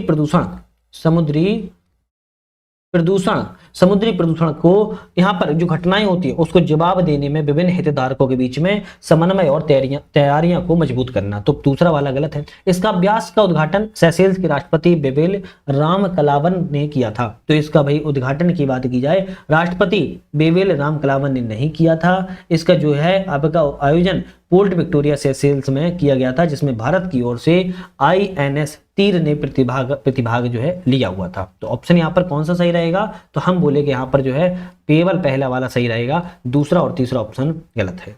नेक्स्ट क्वेश्चन है, हाल ही में किस देश ने 16 वर्ष से कम आयु के बच्चों के लिए सोशल मीडिया के उपयोग पर प्रतिबंध को लगा दिया है। 16 वर्ष से अगर उम्र कम है, कितना 16 वर्ष से अगर उम्र कम है, सोशल मीडिया जो है फेसबुक हो गया, यूट्यूब हो गया है ना, इंस्टाग्राम हो, इन सब पर प्रतिबंध जो है लगा दिया है। किसने लगाया है, हम कहेंगे ऑस्ट्रेलिया देश ने लगाया है। और आज तो हमारे भारत में तो ये जमाना हो गया है, बच्चा जैसे ही जन्म लेता है उसको फोन के सामने रख दिया जाता है, और जैसे ही फोन के सामने रख दिया जाता है कार्टून लगा दिए जाते हैं। क्या कार्टून लगा दिए जाते हैं। अब वो दूध मिल्क तभी पीता है जब कार्टून चल रहे होते हैं, या तो टीवी में या फिर फोन में। तो आप ध्यान रखिएगा, भारत में ये आलम है, और दूसरे देश क्या कर रहे हैं, 16 वर्ष से कम आयु के बच्चों को सोशल मीडिया से दूर रख रहे हैं। और भारत में बच्चे पैदा होते के साथ ही क्या करते हैं, मोबाइल में लग जाते हैं। जब तक फोन सामने ना हो तब तक क्या करते हैं, तब तक दूध ही नहीं पीते हैं, तब तक कुछ खाना ही नहीं खाते हैं। तो ये भी एक समस्या है। हाल ही में सुर्खियों में रहे इगास पर्व के संबंध पर विचार करें, कौन सा ऑप्शन सही है। इगास पर्व के बारे में विचार करना है, ऑप्शन कौन सा सही है। प्रत्येक वर्ष उत्तराखंड में इगास पर्व को त्योहार को मनाया जाता है, करेक्ट है। दीपावली से 10 दिन पूर्व मनाया जाता है। तो दिवाली के दिन के बाद जो है उत्तराखंड भगवान राम के अयोध्या लौटने की सूचना दिवाली के 11 दिन बाद उत्तराखंड पहुंची थी, और स्थानीय लोगों ने अपने तरीके से दिवाली को मनाया हुआ है। एक गढ़वाली योद्धा है माधव सिंह भंडारी, इन्होंने दापा घाटी में तिब्बत पर विजय का जश्न मनाया, और एक समुदाय एकता और वीरता के रूप में भी इसको मनाते हैं। तो ऑप्शन हमारा कहेंगे केवल पहला वाला ही सही है, दूसरा वाला गलत है कि 10 दिन पूर्व मनाते हैं, बल्कि 10 दिन 11 दिन बाद मनाते हैं। क्या 11 दिन बाद में मनाते हैं, जबकि पहले नहीं मनाते हैं। हाल ही में किस झील में एवियन बोटुलिज्म के कारण 600 प्रवासी पक्षियों की मौत हो गई है। ऐसी कौन सी झील है जहां पर एवियन बोटुलिज्म के कारण 600 प्रवासी पक्षियों की मौत हो गई। सामर झील। कहां पर है सामर झील, कमेंट करके बताओ। सामर झील जो है किस राज्य में स्थित है, कमेंट करके जरूर बताइएगा। हाल ही में सेमेंथा हार्वे को बुकर पुरस्कार 2024 से सम्मानित किया गया। यह पुरस्कार किस रचना के लिए उन्हें दिया गया है। यह पुरस्कार ऑर्बिटल के लिए, किसको, ऑर्बिटल के लिए उनको दिया गया है। बात करेंगे नेक्स्ट क्वेश्चन की, वोलोंगोंग विश्वविद्यालय के संदर्भ पर विचार करें, कौन सा ऑप्शन सही है। तो विचार करें, अगर हम यहाँ पर इस विश्वविद्यालय का संबंध संयुक्त राज्य अमेरिका से है, तो इसका संबंध संयुक्त राज्य अमेरिका से है क्या, नहीं, हम कहेंगे इसका संबंध जो है ऑस्ट्रेलिया से है। किसका है, ऑस्ट्रेलिया से संबंध है। तो पहला वाला गलत हो गया। भारत इसका परिसर गिफ्ट सिटी गुजरात में स्थापित किया गया है, करेक्ट है। इसका उद्देश्य भारत में कुशल फिनटेक पेशेवरों को बढ़ती मांग को पूरा करना है, ये भी करेक्ट है। दूसरा और तीसरा ही सही है, पहला वाला गलत है। हाल ही में भारतीय शटलर PV सिंधु ने Syed Modi international badminton tournament 2024 के महिला एकल का खिताब अपने नाम पर किया। इस टूर्नामेंट का आयोजन किस स्थान पर किया गया है। तो इस टूर्नामेंट का जो आयोजन की बात कर रहा है सिर्फ, तो लखनऊ उत्तर प्रदेश में किया गया था। कहां पर, लखनऊ उत्तर प्रदेश में किया गया है। चलिए नेक्स्ट क्वेश्चन की बात करेंगे, कश्मीर घाटी निम्नलिखित में से किन पर्वत श्रेणियों के मध्य स्थित है। तो कश्मीर घाटी की बात कर रहा है, किन पर्वत श्रेणियों के बीच में पाई जाती है। एक तो आपकी वृहद हिमालय, दूसरा प्री बंजाल में पाई जाती है। अगर हम बात करें अगर चोटियों की, तो आप देखोगे सबसे उत्तर में आपकी कौन सी होगी, काराकोरम होगी। कौन सी होगी, काराकोरम होगी। काराकोरम के बाद कौन सी हो जाएगी, काराकोरम के बाद यहाँ पर लद्दाख हो जाएगी। लद्दाख के अगर आप यहाँ पर लद्दाख की चोटी को, लद्दाख की पर्वत श्रेणी को अगर आप तिब्बत में देखोगे तो कैलाश के नाम से हम जानते हैं, कैलाश नाम से जानते हैं। और लद्दाख की आपके दक्षिण में कौन सी पड़ेगी, जास्कर पड़ेगी। और जास्कर के दक्षिण में कौन सी पड़ेगी, पीर पंजाल आती है। कौन सी आती है, पीर पंजाल आती है। और पीर पंजाल के दक्षिण में बात करेंगे तो धौलाधर जो आती है, कौन सी, धौलाधर आती है। और हम बात करेंगे काराकोरम, लद्दाख, जास्कर, पीर पंजाल, धौलाधर, ये श्रेणियों क्रम में याद कर लेना है, नॉर्थ से साउथ या साउथ से नॉर्थ। ये बहुत इंपोर्टेंट है, एग्जाम में डायरेक्ट पूछी जाती है। अब कश्मीर घाटी कहां पर है, तो कश्मीर घाटी हाल जैसे ही पूछा जाए आप तुरंत बता दोगे। कश्मीर घाटी जो है आपकी यहां पर कौन सी है, वृहद हिमालय है ना। और इसके बाद आपका महान हिमालय लगता है तो सॉरी लघु हिमालय लगता है तो वृहद और यहाँ पर लघु हिमालय के बीच में पीर पंजाल है तो वृहद एवं पीर पंजाल श्रेणी के बीच में आपकी कश्मीर घाटी जो है पाई जाती है। तो ऑप्शन अब आप अच्छे से बता पाओगे। काली मृदा के संदर्भ में बताइए कौन सा ऑप्शन सही नहीं है। काली मृदा के बारे में कौन सा ऑप्शन सही नहीं है? इसका निर्माण बेसाल्ट लावा के विघटन के परिणाम स्वरूप होता है। बेसाल्ट लावा मतलब कि जो ज्वालामुखी फटते हैं उनसे जो लावा निकलता है उसी से होता है, करेक्ट है। इसका निर्माण पारगम्यता बहुत कम होती है इसमें, बिल्कुल करेक्ट है। इसकी लंबी अवधि तक नमी बनाए रखने में सक्षम होती है, तो हम कहेंगे ये भी सही है। इसमें फास्फोरस, नाइट्रोजन और जैव पदार्थों से समृद्ध होती है। भाई ये गलत हो जाएगा, क्या हो जाएगा? ये आपका गलत हो जाएगा। इसमें यहाँ पर जो कहेंगे हम भाई साहब, इसमें चूना, लोहे, मैग्नीशियम, एल्यूमिनियम काफी मात्रा में होता है, पोटास की मात्रा इसमें नहीं होती है। तो ऑप्शन यहाँ पर फास्फोरस, नाइट्रोजन और जैव पदार्थ में कमी पाई जाती है, ना कि समृद्धता होती है। तो ऑप्शन नंबर डी वाला गलत है। कौन सी प्रायद्वीप भारत की सबसे ऊंची चोटी है? सबसे पहले मैंने आपको जब चोटियां नीलगिरी, अन्नामलाई, पालनी बता रहा था तो मैंने ये भी बताया था प्रायद्वीप भारत की सबसे ऊंची चोटी कौन सी है। तो इसलिए इसका आंसर आप मुझे बताएंगे दक्षिण भारत की सबसे ऊंची चोटी कौन सी है? डोडा बेटा, अनाईमुड़ी, कोट्टमलाई, अगस्तमलाई। इनमें से आपको बताना है कौन सी आपकी सबसे ऊंची चोटी है। जरूर ध्यान से बताना है, याद रखना है आपको, ठीक है। चलिए, शीत ऋतु के आरंभ में तमिलनाडु के तटीय प्रदेशों में होने वाली वर्षा को किसका परिणाम है? शीत ऋतु के आरंभ में तमिलनाडु के तटीय प्रदेशों में जो वर्षा होती है वह किसका परिणाम होती है? तो हम कहेंगे उत्तर पूर्वी मानसून का परिणाम होती है। किसकी? लौटते हुए मानसून का तमिलनाडु के तट पर जो वर्षा होती है उसको उत्तर पूर्वी मानसून के रूप में हम जानते हैं। आपका पहला ऑप्शन करेक्ट है। कर्णप्रयाग निम्नलिखित में से किन नदियों के संगम पर स्थित है? कुछ प्रयाग हैं, आपको पता होगा, है ना। अलकनंदा भागीरथी, अलकनंदा मंदाकिनी, अलकनंदा पिंडार, अलकनंदा धौलीकंदा, अलकनंदा देवप्रयाग। तो इस तरीके से जो कर्णप्रयाग है, कर्णप्रयाग किन नदियों के संगम पर है? हम कहेंगे अलकनंदा और पिंडार नदी के संगम पर आपका कर्णप्रयाग देखने को मिलता है। निम्नलिखित में से कौन सी लैगून झील नहीं है? अब 3 लैगून झील है, एक लैगून झील नहीं है, कौन सी नहीं है? थोड़ा सा अगर दिमाग लगाओगे थोड़ा सा तो आप समझ में आ जाएगा। लोकटक झील इसमें से आपकी कहां पर है? लोकटक झील कोई बता सकता है? बहुत इंपोर्टेंट है लोकटक झील, तो है ना, मणिपुर राज्य में। कहां पर है? मणिपुर राज्य में है। और ये आपकी लैगून झील नहीं है। जबकि बेमनाथ केरल में है, लैगून झील है। पुलिकट भी लैगून झील है और चिल्लिका झील भी लैगून झील के अंतर्गत जो है आती है। नेक्स्ट आता है अरुणाचल हिमालय के निवास करने वाली कौन सी जनजाति को उनके अधिवास के अनुसार पश्चिम से पूर्व की ओर व्यवस्थित करना है? तो पश्चिम से पूर्व की ओर अरुणाचल प्रदेश में निवास करने वाली जनजाति को व्यवस्थित करना है तो सबसे पहले कौन सी आएगी? मोनपा। कौन सी आएगी पश्चिम में? मोनपा। पश्चिम के बाद कौन सी आएगी? पश्चिम से पूर्व की ओर चलेंगे तो फिर कौन सी आएगी? हम कहेंगे अबोर। कौन सी आएगी? अबोर आएगी। अबोर के बाद कौन सी आएगी? मिसमी। और मिसमी के बाद कौन सी आएगी? सबसे पूर्व में नागा। तो ऑप्शन हमारा कौन सा रहेगा? आप एक क्यों से याद कर लो, डी वाला यहाँ पर जो है ऑप्शन करेक्ट हो जाएगा। चलिए नेक्स्ट बात करेंगे, हिमालय के निम्नलिखित उस किस उपखंड में द्वार स्थलाकृति पाई जाती है? तो द्वार जो स्थलाकृति है, दो द्वार होता है, किस उपखंड सब डिवीजन में पाया जाता है? हम कहेंगे सिक्किम हिमालय में। सिक्किम हिमालय में द्वार स्थलाकृति देखने को मिल जाती है। नेक्स्ट बात करेंगे, कौन सी ब्रह्मपुत्र नदी की बाएं तट की सहायक नदियां हैं? तो ब्रह्मपुत्र नदी बह रही है और इसके बाएं तट से कौन कौन सी नदियां जो है मिलती हैं? तो हम कहेंगे एक तो धनसिरी और बूढ़ी दिहिंग। कौन सी? धनसिरी और बूढ़ी दिहिंग जो है आपकी दोनों ब्रह्मपुत्र नदी की बाएं तट से मिलने वाली नदियां हैं। जबकि सुबनसिरी, मानस और कामेंग आपकी दाएं तट से मिलती हैं। तो इस तट से कौन सी मिलती हैं? हम कहेंगे धनसिरी और बूढ़ी दिहिंग, और सुबनसिरी, मानस और कामेंग आपके बाएं तट से मिलती है। ऑप्शन यहाँ बी वाला जो है करेक्ट जाता है। चलिए नेक्स्ट बात करेंगे, निम्नलिखित में से किली वैली लैगून झील भारत के किस राज्य में अवस्थित है? किली वैली लैगून झील की बात कर रहा है कि भारत के किस राज्य में है? भारत के तमिलनाडु राज्य में किली वैली लैगून झील स्थित है। मैथ आता है स्थानांतरित कृषि है और राज्य है, कौन सी स्थानांतरित कृषि किस राज्य से संबंधित है? बताना है सही ऑप्शन। तो पूनम आपकी केरल राज्य में, बिल्कुल करेक्ट है। बीवर आपकी मध्य प्रदेश में बोली जाती है, ये भी करेक्ट है। बीरा गुजरात में नहीं बोली जाती है ना, बीरा गुजरात में नहीं बोली जाती है। पौडू आपकी उड़ीसा में बोली जाती है, ये भी करेक्ट है। तो 1, 2, 4 सही है, तो हमारा ऑप्शन सी वाला है करेक्ट यहाँ पर हो जाएगा। करेवा संरचना के संदर्भ पर विचार करें, कौन सा ऑप्शन सही है? करेवा बोले तो कश्मीर से संबंधित है। किससे? कश्मीर से संबंधित है ना। करेवा संरचना के बारे में विचार करना है, कौन सा सही है? हिमाचल और उत्तराखंड हिमालय की विशेषता है। तो अभी मैंने कश्मीर जब बता दिया तो उत्तराखंड का लॉजिक ही खत्म हो गया, है ना। उत्तराखंड से संबंधित तो है ही नहीं, ये कश्मीर घाटी, श्रीनगर और जम्मू की कश्मीर से संबंधित है, पहली बात तो। दूसरा है इसके निर्माण झीलों में एकत्रित हुए निक्षेप और अवसादों से हुआ है, बिल्कुल करेक्ट है। यहाँ पर जाफरान की कृषि की जाती है, तो ये भी सही है। ऑप्शन रहेगा दूसरा और तीसरा सही है, जबकि पहला वाला ऑप्शन यहाँ पर गलत था।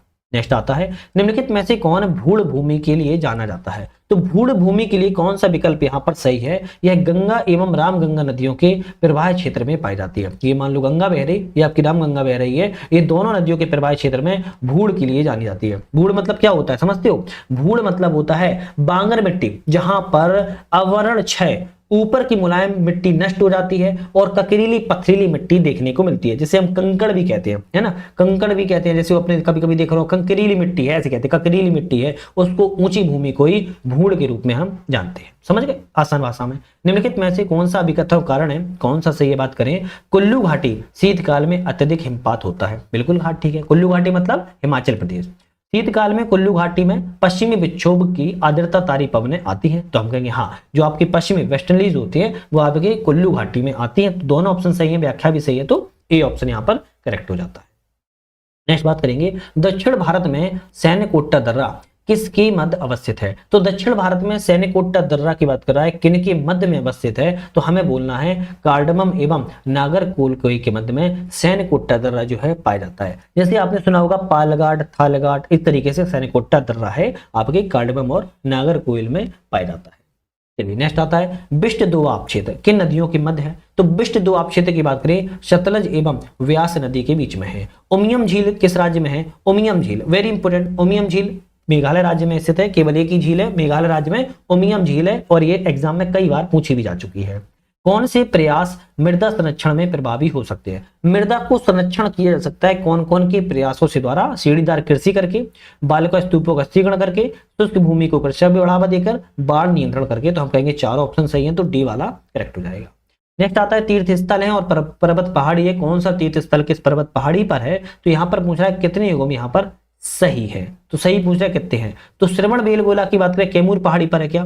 श्रवणबेलगोला की बात की जाए आपकी जैन मंदिर है प्रसिद्ध, है ना, गोमतेश्वर बाहुबली की मूर्ति के लिए प्रसिद्ध है, और यह जो है कर्नाटक की पहाड़ी चंद्रगिरी और विंध्यगिरी पहाड़ी के अंतर्गत जो है आता है। तो कर्नाटक कहां पर है आपका? श्रवणबेलगोला कर्नाटक राज्य में है, और यह कौन सी पहाड़ी? चंद्रगिरी पहाड़ी, चंद्रगिरी पहाड़ी, और आपका कौन सा है? विंध्यगिरी पहाड़ी। कौन सा?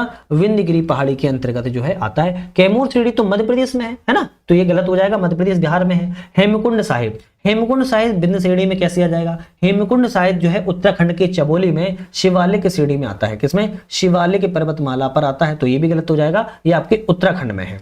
माउंट आबू अरावली, हाँ ये सही है, राजस्थान में ये करेक्ट है। चरार ए शरीफ, चरार ए शरीफ की बात की जाए तो चरार ए शरीफ आपकी बात करें तो जम्मू कश्मीर में है। जम्मू कश्मीर में बड़गाम जिले में मुस्लिम तीर्थ स्थान है। उत्तर पश्चिम हिमालय में आता है। किस में आता है? आपके उत्तर पश्चिम नॉर्थ वेस्ट हिमालय के अंतर्गत आता है, न कि शिवालिक श्रेणी की। तो केवल तीसरा सही है, तो हम कहेंगे सी वाला सही है, बाकी ऑप्शन गलत है। भारत के तटीय मैदानों के संदर्भ में कौन सा कथन सही है? तो भारत के तटीय मैदानों के बारे में बात कर रहा है, कौन सा ऑप्शन यहाँ पर करेक्ट है? चलिए बात कर लेते हैं कौन सा सही है। पूर्वी तट का निर्माण अवतलन, जबकि पश्चिमी तट का निर्माण उभार किरण। अब देखो सही लिखा है, सही लिखा है क्या भाई? गलत लिखा है। पश्चिमी तट, पश्चिमी तटीय मैदान जलमग्न तटीय मैदानों के उदाहरण है, आपको पता है, तो पहला ऑप्शन गलत है।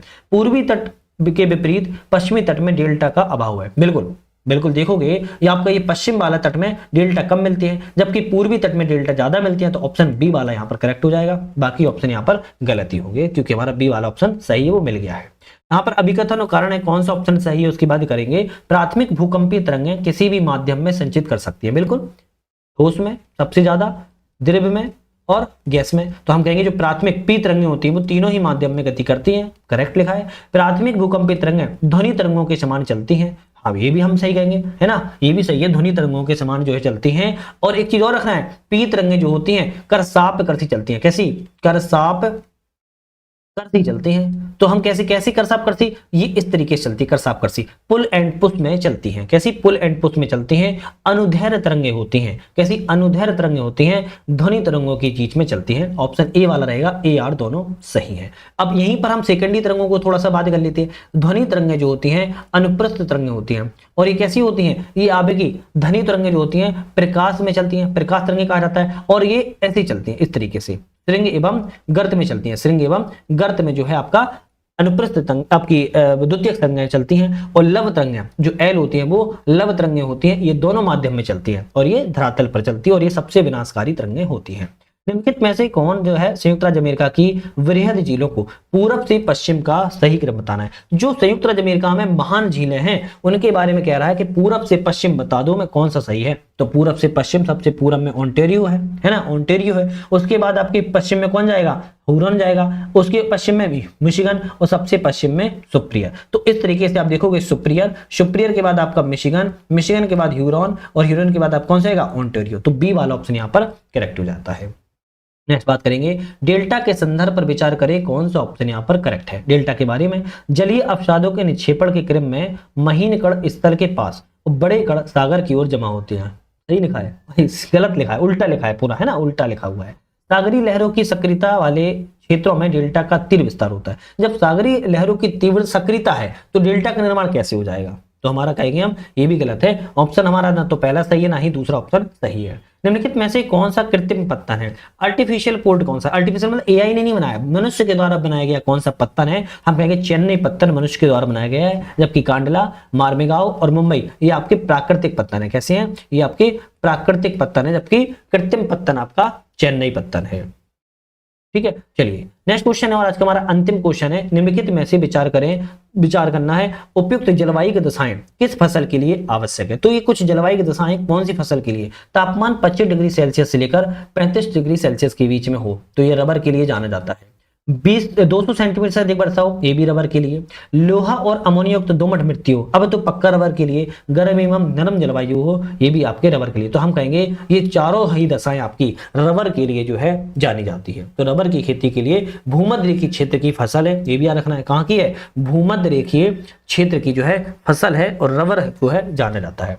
अवसादी चट्टानों के संदर्भ पर विचार करें। क्या क्वेश्चन है, अवसादी चट्टानों के संदर्भ पर विचार करें कौन सा ऑप्शन जो है यहाँ पर सही है। तो अवसादी चट्टानों के बारे में, ये पृथ्वी के स्थल मंडल के लगभग 3/4 भाग पर फैली हुई है। कौन सी, अवसादी चट्टानें पृथ्वी का जो स्थल मंडल वाला भाग है वहां पर 3/4 भाग पर जो है फैली है। तो हम कहेंगे करेक्ट है। दूसरा है जल अवसादों के जमाव के लिए अनुपयुक्त परिस्थिति प्रदान करता है और जल के नीचे अवसादी चट्टानों का निर्माण नहीं होता है। अब देख सीधी सी छोटी सी बात किया है, जल अवसादी जमाव के लिए उपयुक्त परिस्थितियां पैदा करता है। कह सकते हो कि जल में ही अवसादी चट्टानों का जो है जमाव देखने को मिलता है और यहाँ पर लिखा है अनुपयुक्त परिस्थितियां। तो ऑप्शन यहाँ पर ये तो गलत हो गया। दूसरी बात, अधिकांश अवसादी चट्टानें जल के नीचे ही निर्मित होते हुए मिलती हैं। तो लिखा हुआ है जल के नीचे चट्टान निर्माण नहीं होता है। तो सीधी सी बात है दूसरा वाला गलत है, केवल पहला वाला ऑप्शन जो है यहाँ पर करेक्ट है। चलिए बात करेंगे निम्नलिखित में से कौन सा देश जो है काकेशस राज्यों में शामिल नहीं है। तो ऐसा कौन सा देश है जो काकेशस राज्यों में शामिल नहीं है। तो जॉर्जिया, लातविया, आर्मेनिया या फिर अजरबैजान। आपका ऑप्शन रहेगा जो लातविया है वो आपके काकेशस राज्यों में शामिल नहीं है।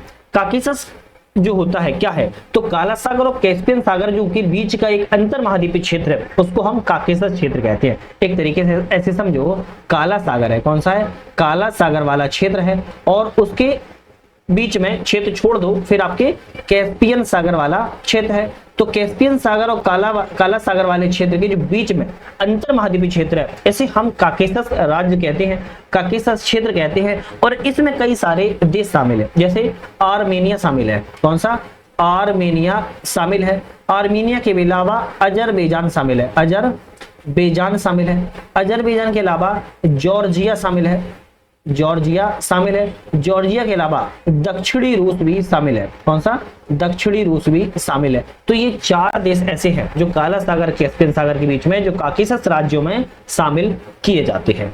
चलिए नेक्स्ट आता है जनजाति है और क्षेत्र है। कौन सा जनजाति कौन सा क्षेत्र यहाँ पर सम्मिलित है, बात कराए कौन सा सही है। तो बात की जाए बुशमैन जनजाति, कौन सी, बुशमैन जनजाति जो है कहाँ संबंधित है। तो बुशमैन जनजाति की हम बात करेंगे सहारा मरुस्थल संबंधित है क्या, तो हम कहेंगे हाँ बिल्कुल संबंधित यह है, सहारा मरुस्थल से नहीं है बल्कि है कौन से, कालाहारी मरुस्थल संबंधित है। कौन सी, कालाहारी मरुस्थल से संबंधित है। तो ऑप्शन जो है हमारा पहला वाला गलत हो गया। दूसरा है यूकागिर, यूकागिर जो है साइबेरिया के क्षेत्र सम्मिलित है, बिल्कुल करेक्ट है। बोरा अमेजन बेसिन सम्मिलित है, ये भी करेक्ट है। और खिरगिज जो है मध्य एशिया के क्षेत्र सम्मिलित है, ये भी करेक्ट है। तो हम कहेंगे बी सी डी करेक्ट है। तो 3 ऑप्शन सही है, एक गलत था, बुशमैन जो है कालाहारी मरुस्थल से संबंधित है, ये ऑप्शन गलत था। नेक्स्ट आता है महासागरीय तरंगें सुनामी के संदर्भ पर विचार करें, कौन सा ऑप्शन करेक्ट है। महासागरीय तरंगों के बारे में विचार करना है, यहाँ पर कौन सा ऑप्शन जो है सही है। इनका प्राथमिक कारण भूकंप, ज्वालामुखी से महासागरीय धरातल में उत्पन्न हलचल होती है, जिसके कारण जो है सुनामी जो है आती है। तो भूकंप और ज्वालामुखी से महासागरीय धरातल में अचानक जो है हलचल होने लगती है, उस अचानक विस्थापन के कारण ही आपकी सुनामी है वो आती है। तो हम कहेंगे पहला वाला करेक्ट है। दूसरा है इनकी गति गहरे समुद्र में अधिक, उथले समुद्र में कम होती है। तो उल्टा लिखा है, इनकी गति गहरे समुद्र में कैसी होती है, कम होती है, जबकि उथले समुद्र में जो है ज्यादा होती है। तो ऑप्शन जो है दूसरा वाला ये भी गलत है, केवल पहला वाला ऑप्शन यहाँ पर जो है बिल्कुल करेक्ट है, पहला वाला सही है। नेक्स्ट बात करेंगे जल संधि है और यहाँ पर अवस्थिति है, कौन सी जल संधि किस अवस्थिति के बारे में सही है।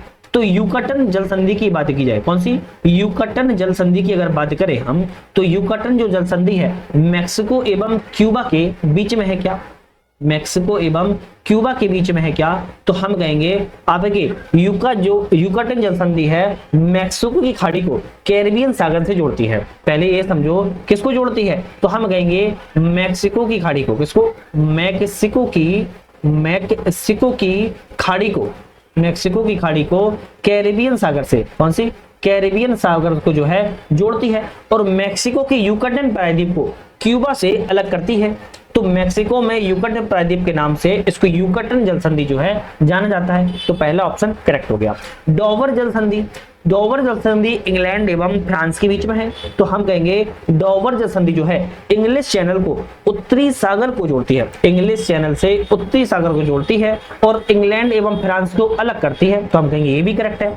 ओटांट्रो जल संधि, ओटांट्रो जल संधि की बात की है, एड्रियाटिक सागर को आयोनियन सागर से जोड़ती है, और एड्रियाटिक सागर को आयोनियन सागर जोड़ती है। तो अल्बानिया से इटली को अलग करती है, किसके, अल्बानिया से इटली को अलग करती है। तो यहां पर आएगा अल्बानिया से इटली को जो है अलग करती है। तो ऑप्शन सी वाला गलत है। जबकि जिब्राल्टर जल संधि की बात की जाए, जिब्राल्टर जल संधि जो है भूमध्य सागर को अटलांटिक सागर से जोड़ती है, और यह स्पेन को अफ्रीका, मतलब कि यूरोपीय देश स्पेन को अफ्रीका के मोरक्को से अलग करती है। ये भी करेक्ट है। तो ए, सी और डी करेक्ट है। तो 3 हमारे सही हैं, एक गलत तो था, वो हमने आपको बता दिया है, ध्यान रखिएगा। नेक्स्ट आता है अभिकथन एवं कारण है, इनमें से कौन सा सही है। अभिकथन, भूमध्य रेखा के निकट उष्णकटिबंधीय जो चक्रवात की उत्पन्न है वो नहीं होते हैं। क्या कह रहा है, उष्णकटिबंधीय चक्रवात की उत्पत्ति जो है वो आपकी भूमध्य रेखा के निकट नहीं होती है। क्या ये सही है, हम कहेंगे बिल्कुल करेक्ट है। दूसरा है कारण कहता है भूमध्य रेखा पर जो कोरियोलिस बल है वह सर्वाधिक होता है। क्या होता है, सर्वाधिक कोरियोलिस बल जो है होता है। तो हम कहेंगे हाँ ये भी करेक्ट है। तो ऑप्शन ए और बी क्या दोनों सही है। तो हम कहेंगे नहीं भाई, केवल हमारा पहला वाला ऑप्शन जो है सही है, किंतु आर वाला ऑप्शन जो है गलत है। क्यों, क्योंकि भूमध्य रेखा पर कोरियोलिस जो बल हैं, कोरियोलिस बल जो है इनका बल क्या होता है, अभाव पाया जाता है ना, क्या होता है, अभाव पाया जाता है। तो ए ऑप्शन सही रहेगा, ए वाला सही है, किंतु आर वाला ऑप्शन जो है यहाँ पर गलत है। नेक्स्ट बात करेंगे। नेक्स्ट बात करने से पहले एक छोटा सा अपडेट है आप लोगों के लिए, और वैसे बहुत सारे लोगों को अपडेट पता चल ही गया क्योंकि हमारा ऐप आ चुका है जिसका नाम है यूपीएससी नेट, है ना, यूपीएससी नेट है। इस ऐप पर हम यूपीपीसीएस के लिए एग्जाम बूस्टर सीरीज नाम से हमने एक कोर्स लॉन्च किया हुआ है, जिसमें हम केवल सभी सब्जेक्ट को कवर करेंगे, यूपी स्पेशल कवर करेंगे, करंट अफेयर कवर करेंगे। 90 से ज्यादा लेक्चर होंगे और केवल 30 दिनों में लेक्चरों को हम कंप्लीट कराएंगे। एक दिन में 3 लेक्चर आएंगे। 11 अगस्त से बैच स्टार्ट हो चुका है, डेली 3 वीडियो आ रही हैं, और ध्यान रखिएगा बहुत ही ज्यादा महत्वपूर्ण है, अभी डाउनलोड करके आप लोग ज्वाइन कर सकते हो। बाकी की हमारी टेस्ट सीरीज भी आ चुकी है ऑनलाइन माध्यम में, इंग्लिश और हिंदी दोनों माध्यमों में है। Chapter wise, subject wise, full test, previous year test, model paper, यहाँ पर 300 से ज्यादा जो है टेस्ट अवेलेबल है, आप लगा सकते हो। तो इन दोनों के लिए यूपीपीसीएस को ध्यान में रख के हमारे ऐप पर विजिट करना है, डाउनलोड करना है। डाउनलोड करने के लिए डिस्क्रिप्शन में लिंक है, लिंक से भी कर सकते हो या फिर सर्च कर सकते हो प्ले स्टोर पर यूपीएससी नेट, आपको ऐप मिल जाएगा। वहां से डाउनलोड करने के बाद आप इन कोर्सों को ज्वाइन जो है कर सकते हो। कोई समस्या आए तो हमारे कॉन्टैक्ट नंबर पर कॉन्टैक्ट भी कर सकते हो, व्हाट्सएप, टेलीग्राम या डायरेक्ट कॉल करके भी। चलिए तो शुरुआत हम फिर से अपने क्वेश्चन पर ही आके कर देंगे। निम्नलिखित में से कौन सा देश सीरिया के साथ सीमा नहीं बनाता है? तो इनमें से सीरिया के साथ पहले तो ये समझो कौन कौन सीमा बनाता है। तो लेबनान सीमा बनाता है, ईरान इराक सीमा बनाता है, तुर्की सीमा बनाता है। लेकिन यहां पर ईरान की बात की जाए तो ईरान जो है आपकी सीरिया के साथ सीमा नहीं बनाता है। तुर्की, इराक और लेबनान जो है सीमा बनाता है, जबकि ईरान नहीं बनाता है। नेक्स्ट आता है कौन सा पर्वत फ्रांस एवं स्पेन के मध्य में सीमा निर्धारित करता है? फ्रांस एवं स्पेन की सीमा जो है कौन सा पर्वत निर्धारित करता है? तो पेरेनीज। कौन सा है? पेरेनीज जो पर्वत है फ्रांस एवं स्पेन की सीमा को साझा करता है। फ्रांस एवं स्विट्जरलैंड की सीमा कौन बनाता है? तो अगर कभी आ जाए तो देखो कुछ फैक्ट याद कर लो। फ्रांस एवं स्विट्जरलैंड की सीमा की बात करें कौन बनाता है तो आप कह देना, क्या कह देना, फ्रांस एवं स्विट्जरलैंड की सीमा जो है जूरा पर्वत बनाता है। कौन सा? जूरा पर्वत जो है सीमा बनाता है। स्पेन की राजधानी जो मैड्रिड है, स्पेन के दक्षिण में जिब्राल्टर जल संधि है, ये भी आप फैक्ट याद कर लीजिए यहीं पर। क्या नेक्स्ट क्वेश्चन आता है कौन सा गर्त जो है अटलांटिक महासागर में अवस्थित है? अटलांटिक महासागर में कौन सा गर्त पाया जाता है? तो अटलांटिक महासागर में कही जाए सैंडविच गर्त पाया जाता है। कौन सा? खाने वाला सैंडविच नहीं है, सैंडविच गर्त जो है अटलांटिक महासागर में पाया जाता है। नेक्स्ट आता है निम्नलिखित में से कौन सी शांत कटिबंध डोलड्रम की विशेषता है? तो शांत कटिबंध जो आपके शांत कटिबंध जो डोलड्रम की विशेषता कौन कौन सी है? निम्न वायु दाब क्षेत्र क्या विशेषता है? हम कहेंगे बिल्कुल है। 10 डिग्री उत्तर, 10 डिग्री दक्षिणी अक्षांशों के मध्य में है, ये भी करेक्ट है।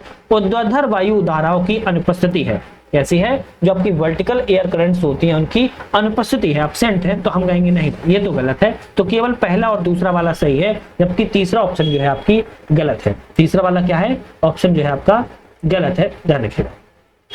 जलवाष्प के संदर्भ में कौन सा ऑप्शन यहाँ पर सही नहीं है? गलत यहाँ पर जलवाष्प के बारे में कौन सा है? ऊंचाई में वृद्धि के साथ जलवाष्प की मात्रा में कमी आती है, ये तो करेक्ट है। वायुमंडल को ना अधिक गर्म होने देता है ना ही अधिक ठंडे होने देता है, ये भी ठीक है। यह उष्णकटिबंध के उष्ण एवं आर्द्र वायु क्षेत्रों में वायु का 4% तक हो सकता है, तो ये भी सही है। तो हम पूछ रहा था कौन सा ऑप्शन यहाँ पर सही नहीं है, गलत है, तो हम कहेंगे उपयुक्त वैसे कोई भी ऑप्शन गलत नहीं, क्योंकि तीनों के तीनों ऑप्शन हमारे सही हैं। कौन सा गिरिपद पठार है? कोलंबिया का पठार, पेंटागोनिया का पठार, मैक्सिको का पठार या पेरू का पठार? तो हम कहेंगे जो गिरिपद पठार है, पर्वतों के पदों में, पर्वतों के पैरों के नीचे जो पठार होता है उसे गिरिपद पठार कहते हैं। और जो है इनमें से पेंटागोनिया का पठार जो है गिरिपद पठार की श्रेणी में आता है। कौन से? गिरिपद पठार की श्रेणी में आता है, सी ऑप्शन यहाँ पर करेक्ट है। नेक्स्ट बात करेंगे, नेक्स्ट आता है कि औद्योगिक क्षेत्र केंद्र है और देश है, कौन सा औद्योगिक क्षेत्र किस देश में स्थित है? तो बात की जाए लिपजिंग, लिपजिंग जो है जर्मनी में है, करेक्ट है। कम्बरवेल्ट की बात की जाए तो मैरीलैंड में है, कम्बरलैंड जो है मैरीलैंड में, लेकिन ये यूएसए में है ना, तो ये भी आपका करेक्ट है। एंटवर्प की बात किया है, किसकी? एंटवर्प की बात किया है तो यह बेल्जियम में है। कौन सा? बेल्जियम में है। और हैमिल्टन की बात किया है तो आपका यह कनाडा में है, तो आपका कहां पर है? कनाडा में है। तो ऑप्शन हमारे सी और डी तो सही नहीं मिले हैं, जबकि ए और बी यहाँ पर सही है, तो हम कहेंगे 2 ऑप्शन सही है, 2 ऑप्शन गलत है। नेक्स्ट बात करेंगे अभिकथन और कारण है, इनमें से कौन सा अभिकथन कारण सही है? सौर विकिरण लघु तरंगों के रूप में पृथ्वी पर पहुंचती है, बिल्कुल करेक्ट लिखा है। कारण कहता है कि धरातल पर पहुंचने वाले सूर्य तक की मात्रा वायुमंडल की पारगम्यता पर निर्भर करता है, तो हम कहेंगे हाँ, कारण तो यह भी ठीक है, लेकिन केवल यही कारण है लघु तरंगों के पृथ्वी पर पहुंचने का, तो ये तो ऑप्शन जो है व्याख्या सही नहीं कर रहा है, लेकिन दोनों ऑप्शन यहाँ पर जो है सही है, सी ऑप्शन यहाँ पर सही हो जाएगा।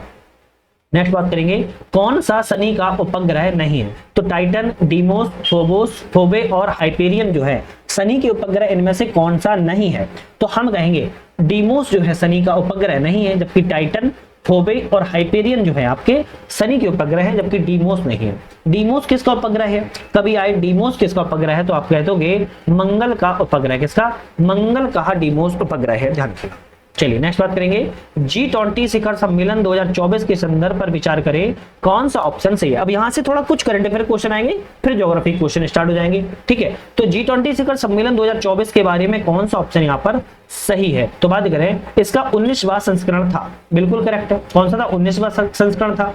ब्राजील में आयोजित प्रथम G20 शिखर सम्मेलन था, हम कहेंगे ये भी करेक्ट है। 19 सदस्य देशों के साथ अफ्रीकी संघ और यूरोपीय संघ ने इस प्रतिभाग में भाग लिया, ये भी करेक्ट है। तो तीनों ही के तीनों ऑप्शन हमारे यहाँ पर करेक्ट है। इंदिरा गांधी शांति पुरस्कार के संदर्भ पर विचार करें, कौन सा ऑप्शन सही है। तो इंदिरा गांधी शांति पुरस्कार के बारे में कौन सा सही है। इसकी स्थापना 1986 में की गई थी, करेक्ट है। इसकी विजेता को प्रशस्ति पत्र के साथ, क्या है, इसके विजेता को प्रशस्ति पत्र के साथ जो है 1 करोड़ रुपए का मौद्रिक पुरस्कार दिया जाता है। क्या 1 करोड़ रुपए का मौद्रिक पुरस्कार दिया जाता है। तो हम कहेंगे नहीं, 1 करोड़ का मौद्रिक पुरस्कार जो है नहीं दिया जाता है, 25 लाख रुपए की राशि जो है प्रदान की जाती है। तो दूसरा वाला गलत है। 2024 के लिए पुरस्कार चिली के पूर्व राष्ट्रपति मिशेल बाचेलेट को दिया गया है, तो ये भी करेक्ट है। तो पहला और तीसरा करेक्ट है, ऑप्शन रहेगा डी वाला, 1 और 3 ऑप्शन सही है। नेक्स्ट आता है, विक्टोरिया केजर थैलविग ने मिस यूनिवर्स 2024 का खिताब जीता है, यह किस देश से संबंधित है। तो विक्टोरिया केजर थैलविग ने मिस यूनिवर्स 2024 का खिताब जीता, किस देश से संबंधित है। ऑप्शन रहेगा डेनमार्क देश से इनका संबंध है। हाल ही में संयुक्त राष्ट्र संघ ने किस भारतीय को UNFCCC डिजिटल क्लाइमेट लाइब्रेरी का पहला वैश्विक ब्रांड एम्बेसडर नियुक्त किया है। तो यूएन के द्वारा भारतीय UNFCCC का डिजिटल क्लाइमेट लाइब्रेरी का पहला एम्बेसडर, ब्रांड एम्बेसडर जो नियुक्त किया गया है वो आपके शुभ को नियुक्त किया गया है, इसको शुभ को मनाया गया है। नेक्स्ट आता है, भारतीय अंतर्राष्ट्रीय विज्ञान महोत्सव 2024 के बारे में कौन सा ऑप्शन यहाँ पर सही है। इसका जो आयोजन है IIT गुवाहाटी में किया गया है, करेक्ट है। इसमें सूर्य की 10 मीटर ऊंची वास्तविक सतह प्रतिकृति को प्रदर्शित किया गया है। तो यहाँ पर सूर्य की नहीं बल्कि चंद्रमा की होगा, क्या होगा, चंद्रमा की 10 मीटर ऊंची विशाल प्रतिरूप को किया गया था। तो दूसरा वाला गलत है। तीसरा है विज्ञानिका विज्ञान साहित्य महोत्सव अंतर्राष्ट्रीय विज्ञान महोत्सव 2024 की पहल है, ये भी सही है। तो पहला और तीसरा सही है, जबकि दूसरा ऑप्शन यहाँ पर गलत है। नेक्स्ट आता है, हाल ही में कॉलिंस डिक्शनरी में किस शब्द को 2024 के लिए वर्ड ऑफ द ईयर जो है घोषित किया गया। तो वर्ड ऑफ द ईयर जो है घोषित, वर्ड ऑफ द जो ईयर है घोषित आपके विराट शब्द को किया गया है। किसको, विराट शब्द को जो है किया गया है। अब इसको हिंदी में पढ़ोगे तो विराट भी कह सकते हो, विराट भी, आप अपने अकॉर्डिंग थोड़ा सा शब्द पे देख सकते हो। नेक्स्ट आता है, 11वें पुरुष हॉकी जूनियर एशिया कप 2024 का विचार कीजिए, कौन सा ऑप्शन सही है। तो 11वें पुरुष हॉकी जूनियर एशिया कप 2024 के बारे में ऑप्शन कौन सही है। इसका आयोजन ओमान की राजधानी मस्कट में किया गया, करेक्ट है। भारत 5वीं बार इस प्रतियोगिता का विजेता बना है, ये भी सही है। इस प्रतियोगिता में भारतीय टीम का नेतृत्व आमिर अली ने किया है, ये भी करेक्ट है। आपके ऑप्शन यहाँ पर तीनों ऑप्शन जो है बिल्कुल सही है। हाल ही में भारत ने पेंटसिर मिसाइल सिस्टम के लिए किस देश के साथ समझौता किया है। तो पेंटसिर मिसाइल सिस्टम के लिए भारत के द्वारा समझौता किया गया है, किस देश में, तो रूस देश के साथ में समझौता किया हुआ है। नेक्स्ट आता है, सूची है 1 सूची 2 है, राज्य और महोत्सव है। मेघालय में यहाँ पर जो महोत्सव है कौन सा, में गोंग मनाया जाता है। नागालैंड में हॉर्नबिल महोत्सव मनाया जाता है। महाराष्ट्र में गुड़ी पड़वा मनाया जाता है और आंध्र प्रदेश में उगादी मनाया जाता है। ऑप्शन जो है यहाँ पर बी वाला करेक्ट हो जाएगा।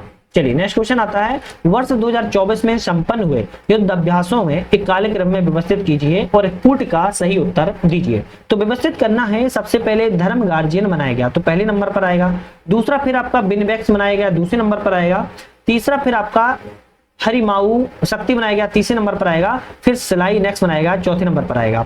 तो धर्म गार्जियन जो है भारत एवं जापान के बीच में मनाता है, तो ये भी याद कर लो, भारत एवं जापान के बीच में मनाया जाता है। बिन वैक्स की बात किया है, भारत एवं वियतनाम के बीच में मनाता है, भारत एवं वियतनाम के बीच में मनाया जाता है। हरिमाऊ शक्ति की बात किया है तो भारत एवं मलेशिया के बीच में मनाया जाता है, भारत एवं मलेशिया के बीच में रहता है। और स्लाइनेस की बात किया है, भारत एवं श्रीलंका के बीच में मनाया जाता है। तो ऑप्शन यहाँ पर कौन सा रहेगा, सी वाला ऑप्शन जो है यहाँ पर करेक्ट हो जाएगा। चलिए नेक्स्ट क्वेश्चन की बात करेंगे। 101 का क्वेश्चन आ गया है। देखो यहाँ से हमारे जो क्वेश्चन है अब फिर से ज्योग्राफी के स्टार्ट हो चुके हैं, तो 10 करंट अफेयर से किए, फिर ज्योग्राफी करेंगे, फिर हमारे सबसे अंतिम में फिर भी 1-2 क्वेश्चन फिर करंट अफेयर से आएंगे।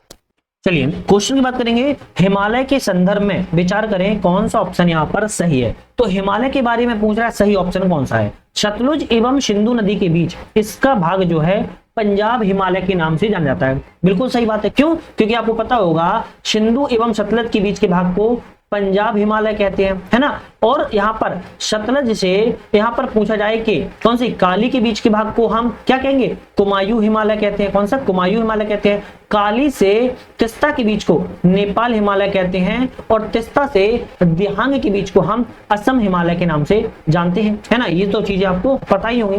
खैर, दूसरा यहाँ पर ऑप्शन क्या था उसको देखते हैं, एक मिनट। चलिए, दूसरा ऑप्शन है इसके पूर्वी भाग की अपेक्षा पश्चिमी भाग में अधिक जैव विविधता पाई जाती है। अब देखो ये क्या सही है? भाई गलत है। पूर्वी भाग में ज्यादा जैव विविधता पाई जाती है जबकि पश्चिमी भाग में जो जैव विविधता है कम पाई जाती है। तो दूसरा वाला गलत है, पहला वाला सही है। कांगड़ा एवं कुल्लू की घाटियां धौलाधर श्रेणी में स्थित है, तो हम कहेंगे हाँ ये भी ठीक है। तो पहला और तीसरा सही है जबकि दूसरा वाला ऑप्शन जो है यहाँ पर गलत है। चलिए नेक्स्ट क्वेश्चन की बात करेंगे। यहाँ पर भाषा और परिवार है, वाक्य और क्षेत्र है। कौन सा भाषा परिवार किस वाक्य क्षेत्र से संबंधित है बात कर रहा है। चलिए बात करेंगे। जैसे हम बात करें यहाँ पर भारतीय और यूरोपीय भाषा जम्मू कश्मीर क्षेत्र से संबंधित है, करेक्ट है। ऑस्ट्रियक भाषा निकोबार क्षेत्र संबंधित है, ये भी करेक्ट है। द्रविड़ भाषा पश्चिम बंगाल क्षेत्र संबंधित है, ये भी सही है। और चीनी तिब्बती भाषा मेघालय संबंधित है, ये भी करेक्ट है। चारों के चारों ऑप्शन सही है, तो हम कहेंगे डी ऑप्शन सही है। सभी चारों ऑप्शन यहाँ पर करेक्ट है। आंध्र प्रदेश के रामगिरी और एपामन्ना क्षेत्र जो है किसके लिए समृद्ध स्रोत है? तो रामगिरी और एपामन्ना जो है आंध्र प्रदेश क्षेत्र का क्षेत्र है और किसके लिए जाने जाते हैं? तो स्वर्ण के खान के लिए जाने जाते हैं, गोल्ड के लिए जाने जाते हैं। दिन के समय स्थल जो है, दिन के समय स्थल समुद्र की अपेक्षा अधिक गर्म होता है जिससे स्थल पर निम्न दाब का क्षेत्र निर्माण होता है। परिणाम स्वरूप समुद्री उच्च वायुदाब पवनें स्थल से समुद्र की ओर प्रवाहित होती हैं। निम्नलिखित में से किस चीज को यह संदर्भित करता है? यह समुद्र समीर के बारे में कहता है कि दिन के समय स्थल समुद्र की अपेक्षा अधिक गर्म हो जाता है और स्थल पर निम्न दाब जो है बन जाता है और समुद्र जो है उच्च दाब की पवनें स्थल की ओर प्रवाहित होने लगती हैं, समुद्र से चलती हैं, तो हम इसे समुद्र समीर कहते हैं। नेक्स्ट क्वेश्चन आता है लवड़ी मृदा के संदर्भ पर विचार करें, उपयुक्त में से कितने ऑप्शन सही हैं? तो यहां पर बात कर रहा है लवड़ी मृदा के बारे में, है ना। लवड़ी मृदा के बारे में सोडियम और पोटेशियम का अभाव है। क्या है? सोडियम और पोटेशियम का अभाव होता है। क्या ये सही है? अभाव होता है, क्या ये सही है? तो हम कहेंगे नहीं भाई, अभाव नहीं होता है। लवड़ी मृदा में ये तो पाया जाता है, मतलब इसको अनुपात जो है अधिक होता है, तो हम कहेंगे पहला वाला गलत है।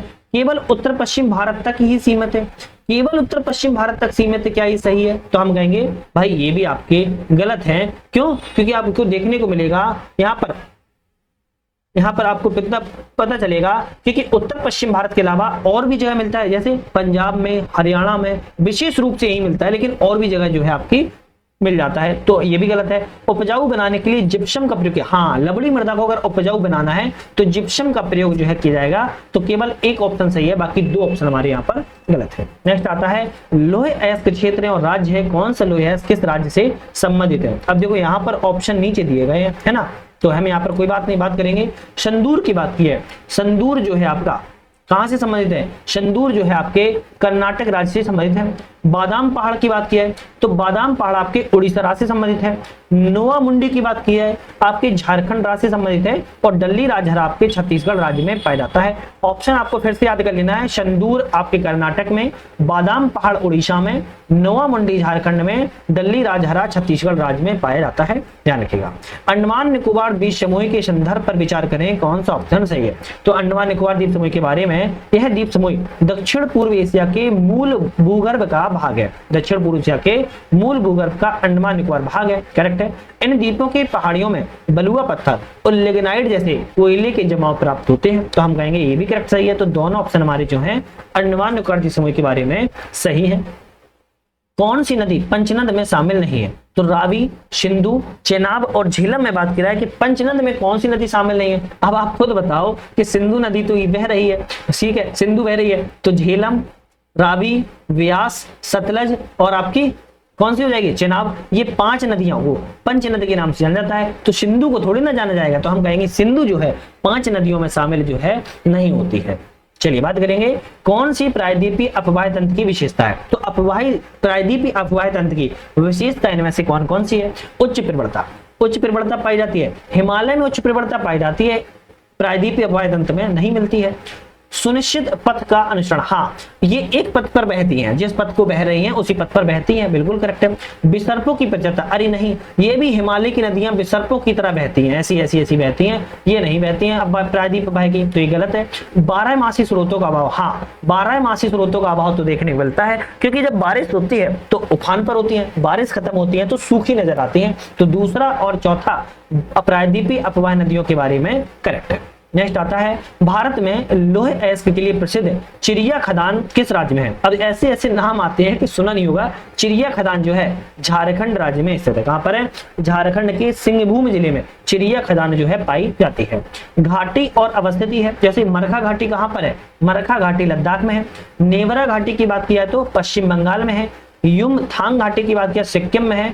किन्नौर घाटी आपकी हिमाचल प्रदेश में है। ऑप्शन आपके सभी मिले हैं तो ए ऑप्शन हमारे यहाँ पर करेक्ट हो जाएगा। नेक्स्ट बात करेंगे, प्रायद्वीपीय भारत की निम्नलिखित में से किन नदियों का मुहाना अरब सागर में है। तो प्रायद्वीप भारत में अरब सागर में कौन कौन सी नदियों का मुहाना पाया जाता है? आप कहेंगे काली, भरतपुजा और पेरियार। अब आप सोच रहे थे नर्मदा का नाम आ जाएगा, वो तो हमने याद कर लिया। ताप्ती का नाम आ जाएगा, याद कर लिया। साबरमती का नाम आ जाएगा, याद कर लिया। अरे भैया ये पुरानी नदियां हो चुकी हैं, बच्चे बच्चे को याद हो गई हैं। अब आपको याद रखना है काली, भरतपुजा और पेरियार नदी जो है आपकी अरब सागर में मुहाना जो है बनाती है, अरब सागर में मुहाना बनाती है। अब इसमें कृष्णा जो है बंगाल की खाड़ी में गिरती है ना, और आपकी यहाँ पर अलग अलग नदियां जो हैं, यहाँ पर भी कृष्णा है ना, पेन्नार, तो अलग अलग नदियां जो हैं आपके बंगाल की खाड़ी में गिरेंगी, लेकिन काली, भरतपुजा और पेरियार तीनों नदियां आपकी अरब सागर में गिरती हैं। चलिए बात करेंगे, किस तत्व की अधिकता के कारण मृदा में लाल रंग आता है। तो किसकी अधिकता के कारण? फेरिक ऑक्साइड की। मिट्टी में अगर फेरिक ऑक्साइड मिल जाए तो लाल रंग की मिट्टी लगने लगती है। किस झील में केबुल लामझाओ राष्ट्रीय पार्क अवस्थित है। तो आपका केबुल लामझाओ राष्ट्रीय पार्क जो है कहां पर है? तो हम कहेंगे लोकटक झील में। कहां पर है? लोकटक झील में। दुनिया का ऐसा राष्ट्रीय पार्क है जो पानी में या झील में तैरता हुआ है। लोनार झील कहां पर है? महाराष्ट्र राज्य में है। वेवनाड झील कहां पर है? केरल राज्य में है। अष्टमुदी भी आपकी कहां पर है? केरल राज्य में ही है ना। लोकटक झील आपकी मणिपुर में है, ये आपको मैंने बताया ही है। बृहद हिमालय में किसके द्वारा लघु हिमालय से अलग होता है? बृहद हिमालय लघु हिमालय जो है अलग होता है, किसके द्वारा अलग होता है? आप कहोगे मेन सेंट्रल थ्रस्ट के द्वारा, जिसे हम MCT कहते हैं। मेन सेंट्रल थ्रस्ट के द्वारा आपका लघु हिमालय, बृहद हिमालय दोनों अलग होते हैं। नेक्स्ट क्वेश्चन की बात करेंगे, लेकिन उससे पहले चैनल पर नए हो चैनल को सब्सक्राइब, लाइक, शेयर करके बेल आइकन प्रेस कर लो। साथ में हमारा ऐप आ चुका है UPSC नेट, उसको भी आप लोग डाउनलोड करके मल्टीपल कोर्स लॉन्च हो चुके हैं, ज्वाइन कर सकते हो। चैनल को लाइक, शेयर, सब्सक्राइब करके मुझे मोटिवेशन जो है दे सकते हो। निम्नलिखित में से किन क्षेत्रों में पाए जाने वाले वनों को शोला वन कहे जाते हैं? शोला वन किन क्षेत्रों में पाए जाते हैं? तो हम कहेंगे जो दक्षिण भारत में जो पर्वतीय वन होते हैं उन्हें हम शोला वन के रूप में जानते हैं। किसमें? शोला वन के रूप में जानते हैं, ध्यान रखिएगा। नेक्स्ट आता है, भारत के प्रमुख भू स्थलाकृति दून के संदर्भ पर विचार करें, कौन सा ऑप्शन सही है? भारत की प्रमुख भू स्थलाकृति दून के बारे में विचार करना है तो पूर्वी हिमालय में पाई जाने वाली अनुदैर्ध्य घाटियां हैं। तो अनुदैर्ध्य घाटियां कहां पाई जाती हैं? अनुदैर्ध्य घाटियां जो है आपकी लघु हिमालय और शिवालिक हिमालय के बीच में पाई जाती हैं, तो पूर्वी हिमालय में तो नहीं पाई जाती हैं। इसका निर्माण भारतीय और एशियाई प्लेटों के अलग होने के दौरान भ्रंश के परिणाम स्वरूप हुआ है। तो भाई साहब इसका निर्माण जो है यूरेशियन प्लेट और भारतीय प्लेट भ्रंश का निर्माण नहीं है, बल्कि दोनों प्लेटें आपस में टकराई, ना कि अलग होती है। तो भाई साहब ये ऑप्शन भी गलत है। तो ऑप्शन कहेंगे ना तो पहला सही है, ना ही ऑप्शन हमारा जो है दूसरा वाला सही है। ठीक है, चलिए बात करेंगे नेक्स्ट क्वेश्चन की। उत्तर भारत में पाई जाने वाली रोही भू आकृति के संदर्भ पर कौन सा कथन सही है? तो उत्तर भारत में रोही भू आकृति पाई जाती है, उसके बारे में कौन सा ऑप्शन जो है करेक्ट है? तो बात करें, यह अरावली और पश्चिमी रेगिस्तान के बीच की जो मौसमी नदियां हैं, विकसित उपजाऊ भूमि को रूही हम कहते हैं। जैसे मान लो आपका एक अरावली पर्वत बन गया, अरावली पर्वत बना दिया, क्या बना दिया? अरावली पर्वतमाला बना दिया। अरावली पर्वतमाला के आप अगर पश्चिम में जाओगे तो यहाँ पर एकदम शुष्क क्षेत्र मिलेगा, जबकि यहाँ पर पूर्व में जाओगे अर्ध शुष्क क्षेत्र को मिलता है, थोड़ी बहुत वर्षा भी होती है। तो यहाँ पर रूही तरीके की जो भूमि है पाई जाती है। नेक्स्ट आता है सेनोजोइक महाकल्प के किस काल में बृहद हिमालय की उत्पत्ति हुई। सेनोजोइक महाकल्प के किस काल में बृहद हिमालय की उत्पत्ति हुई? ओलिगीशियन काल में उत्पत्ति हुई। किसमें? ओलिगीशियन काल में बृहद हिमालय की जो है उत्पत्ति हुई है। ओलिगीशियन काल जो है अल्पाइन पर्वतीय जो पर्वतकरण है इसके लिए माना जाता है। कौन सी कावेरी की सहायक नदी नहीं है? तो कावेरी की इनमें से 3 सहायक नदियां कौन कौन सी हैं? काबनी, भवानी, अमरावती, ये तीनों आपकी कावेरी की सहायक नदियां हैं, जबकि घाटप्रभा आपकी सहायक नदी जो है कावेरी की नहीं है। घाटप्रभा किसकी नदी सहायक है? कृष्णा की सहायक नदी है।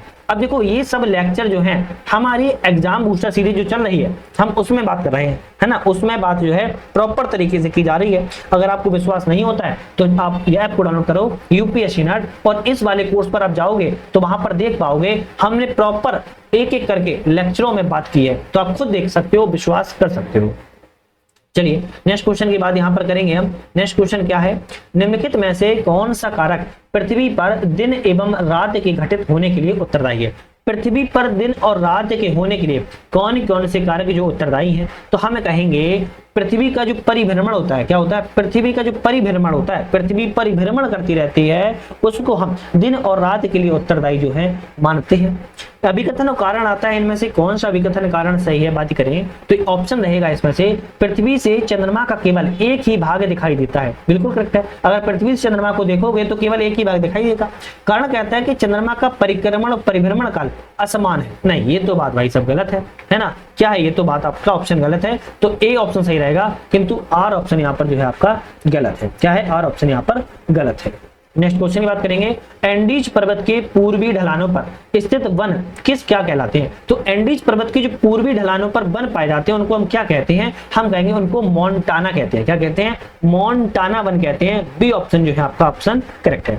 निम्नलिखित में से कौन से पच्छाद मेघों की विशेषता नहीं है? तो पच्छाद मेघों की कौन सी विशेषता नहीं है पूछ रहा है, तो सर्वाधिक ऊंचाई पर पच्छाद मेघ होते हैं, करेक्ट है। सफेद रेशमी समानांतर रेखाओं में विस्तृत होते हैं, फैले होते हैं, ये भी ठीक है।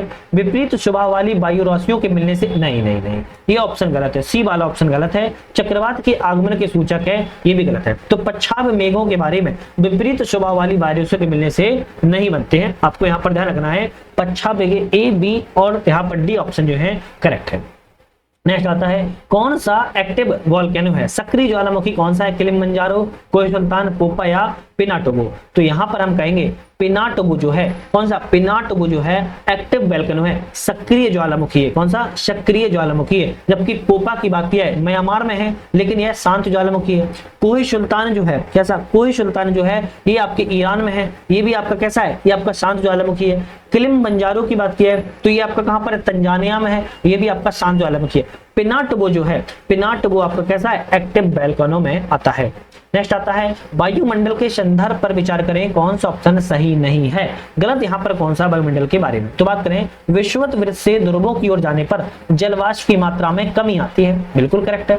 धूल कणों का सर्वाधिक चकेंद्रण उपोष्ण एवं शीतोष्ण प्रदेशों में होता है, ये भी ऑप्शन सही है। ओजोन परत क्षुभ, अरे देखो ओजोन परत कहाँ पाई जाती है? ओजोन परत जो है समताप मंडल में पाई जाती है। कौन से? समताप मंडल पाई जाती है, सी ऑप्शन गलत है। क्षोभ सीमा के निकट अत्यधिक तीव्र गति की पवनों का जेट स्ट्रीम कहा जाता है, तो हम कहेंगे भी करेक्ट है। तो ए, बी और डी सही है, जबकि सी ऑप्शन यहाँ पर जो है गलत है। निम्नलिखित में से कौन सी अवसादी सेल है? तो इनमें से बलुआ पत्थर, नीस, ग्रेनाइट और अभ्रक जो है इनमें से अवसादी सेल होते हैं। सेंडिमेंट जो सेंडिमेंट रॉक होती है इनमें से कौन सी है? तो हम कहेंगे जो बलुआ पत्थर है वो आपकी अवसादी सेल के रूप में नामित है, अवसादी सेल के रूप में जानी जाती है। महासागरीय नीतल पर पाए जाने वाले सपाट शीर्ष के समुद्री पर्वतों को किस नाम से जाना जाता है? महासागरीय नीतल पर जो सपाट शीर्ष के समुद्री पर्वतों को किस नाम से जाना जाता है? ऑप्शन रहेगा गाइऑट के नाम से जाता है। किस नाम से? गाइऑट के नाम से जानता है। इस तरीके से आप देखोगे तो निकल आता है ना, ये इस तरीके से समुद्र है, इस तरीके से जो है निकल आता है, इसे ग्वाइड के नाम से जाना जाता है। यूरोप का महत्वपूर्ण पत्तन रॉटरडैम किस नदी के पर अवस्थित है? यूरोप का एक बंदरगाह है रॉटरडैम, है ना, एक बंदरगाह है रॉटरडैम जो है किस नदी पर है? तो हम कहेंगे राइन नदी पर। कौन सी? राइन नदी पर जो है यूरोपीय बंदरगाह के रूप में जाना जाता है। निम्नलिखित में से कौन सी नदी पक्षीपाद डेल्टा बनाती है? तो पक्षी के आकार का जो डेल्टा है कौन सी नदी बनाती है? हम कहेंगे मिसिसिपी मिशोरी नदी। मैप पर रख के बैठो, मिसिसिपी मिशोरी जो है पक्षी के आकार का जो है आपकी क्या बनाती है? डेल्टा का निर्माण जो है करती है। अफ्रीका महाद्वीप की झीलों को उत्तर से दक्षिण, नॉर्थ से साउथ की ओर एक क्रम में व्यवस्थित करना है। सबसे पहले कौन सी आएगी? टाना झील आएगी। सबसे उत्तर में कौन सी रहेगी? टाना झील रहेगी। उसके दक्षिण में बात किया कौन सी रहेगी? तो विक्टोरिया झील रहेगी। कौन सी? विक्टोरिया झील रहेगी। उसके दक्षिण में टंगानिका झील रहेगी। कौन सी? टंगानिका झील रहेगी। इसके दक्षिण में मलावी झील रहेगी। तो ऑप्शन जो है यहाँ पर सी वाला करेक्ट हो जाएगा। पहला, दूसरा, चौथा और तीसरा ऑप्शन यहाँ पर जो है सी वाला सही है। चलिए नेक्स्ट क्वेश्चन की बात करेंगे। घास के मैदान और क्षेत्र है। प्रेरी कहाँ का है? प्रेरी हम कहेंगे आपके उत्तरी अमेरिका में है। पंपास आपके अर्जेंटीना में है, दक्षिणी अमेरिका में है। कैंपोश आपके ब्राजील में है और स्टेपी आपके यूरेशिया में है। यहाँ पर भी बी ऑप्शन आपका यहाँ पर करेक्ट है। चलिए नेक्स्ट बात करेंगे।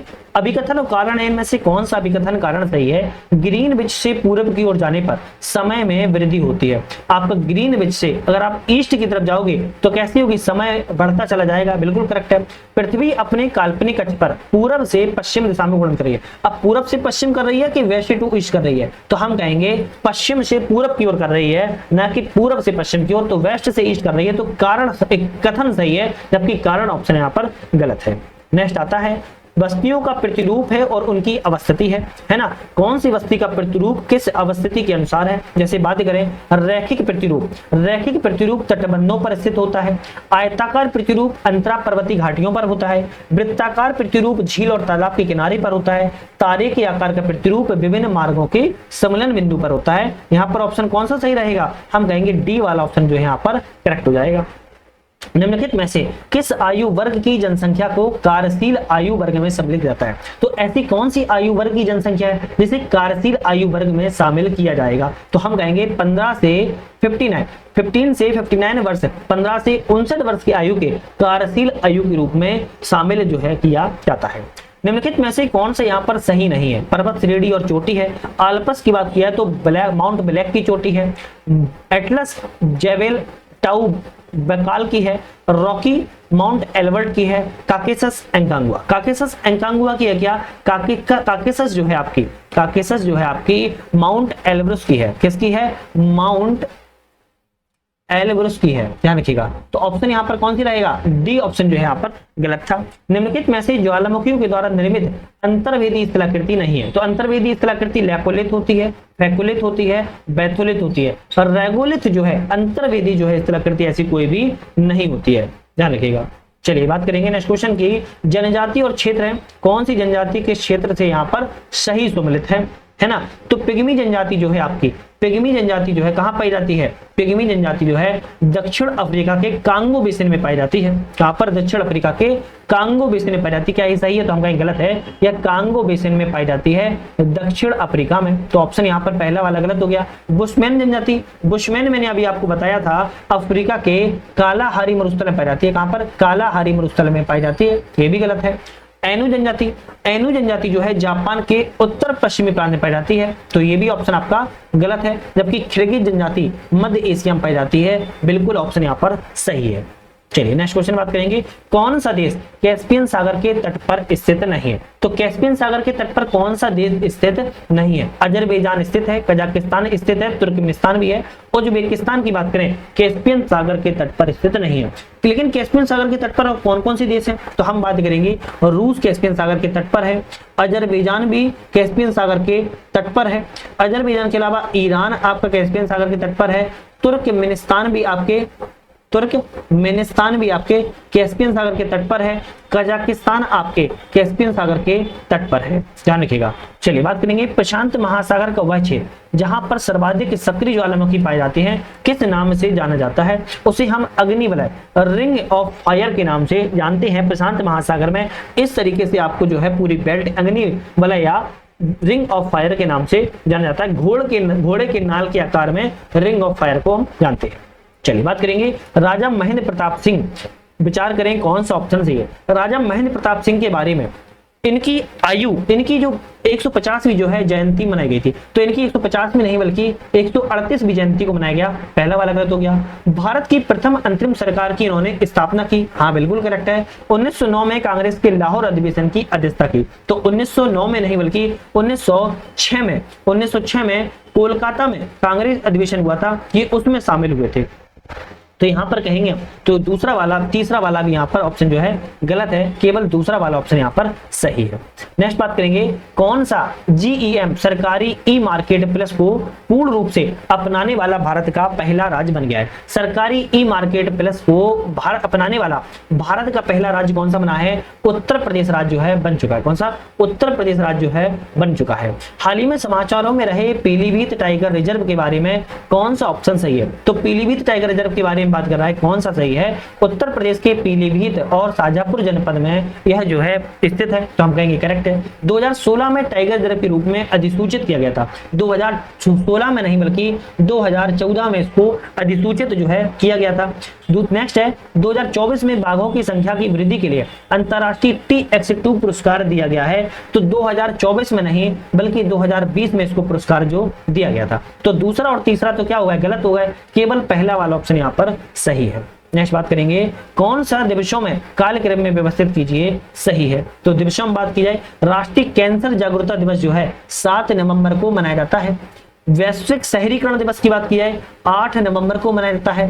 वैश्विक कंप्यूटर साक्षरता दिवस की बात की जाए 2 दिसंबर को मनाया जाता है। अंतर्राष्ट्रीय प्रवासी दिवस की बात की जाए, अंतर्राष्ट्रीय प्रवासी दिवस जो है 18 दिसंबर को मनाया जाता है। तो हम कहेंगे यहाँ पर जो ऑप्शन है कौन सा सही रहेगा? सी वाला ऑप्शन यहाँ पर करेक्ट हो जाएगा।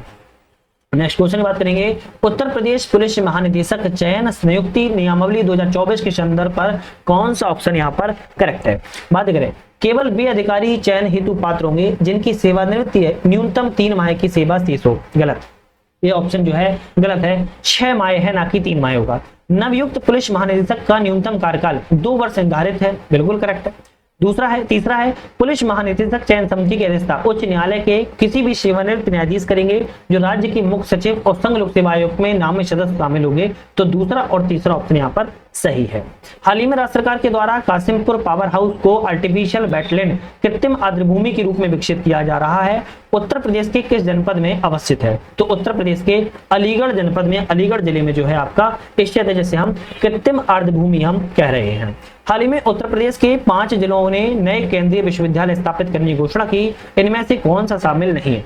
तो आपको याद रखना है उत्तर प्रदेश के 5 जिले वो कौन कौन से हैं जिनके द्वारा घोषणा की गई है, जिनके द्वारा घोषणा की गई है। तो आपको याद रखना है, एक तो आपका हो जाएगा अयोध्या, कौन सा हो जाएगा? अयोध्या हो जाएगा। दूसरा आपका यहाँ पर हो जाएगा जौनपुर, जौनपुर हो जाएगा।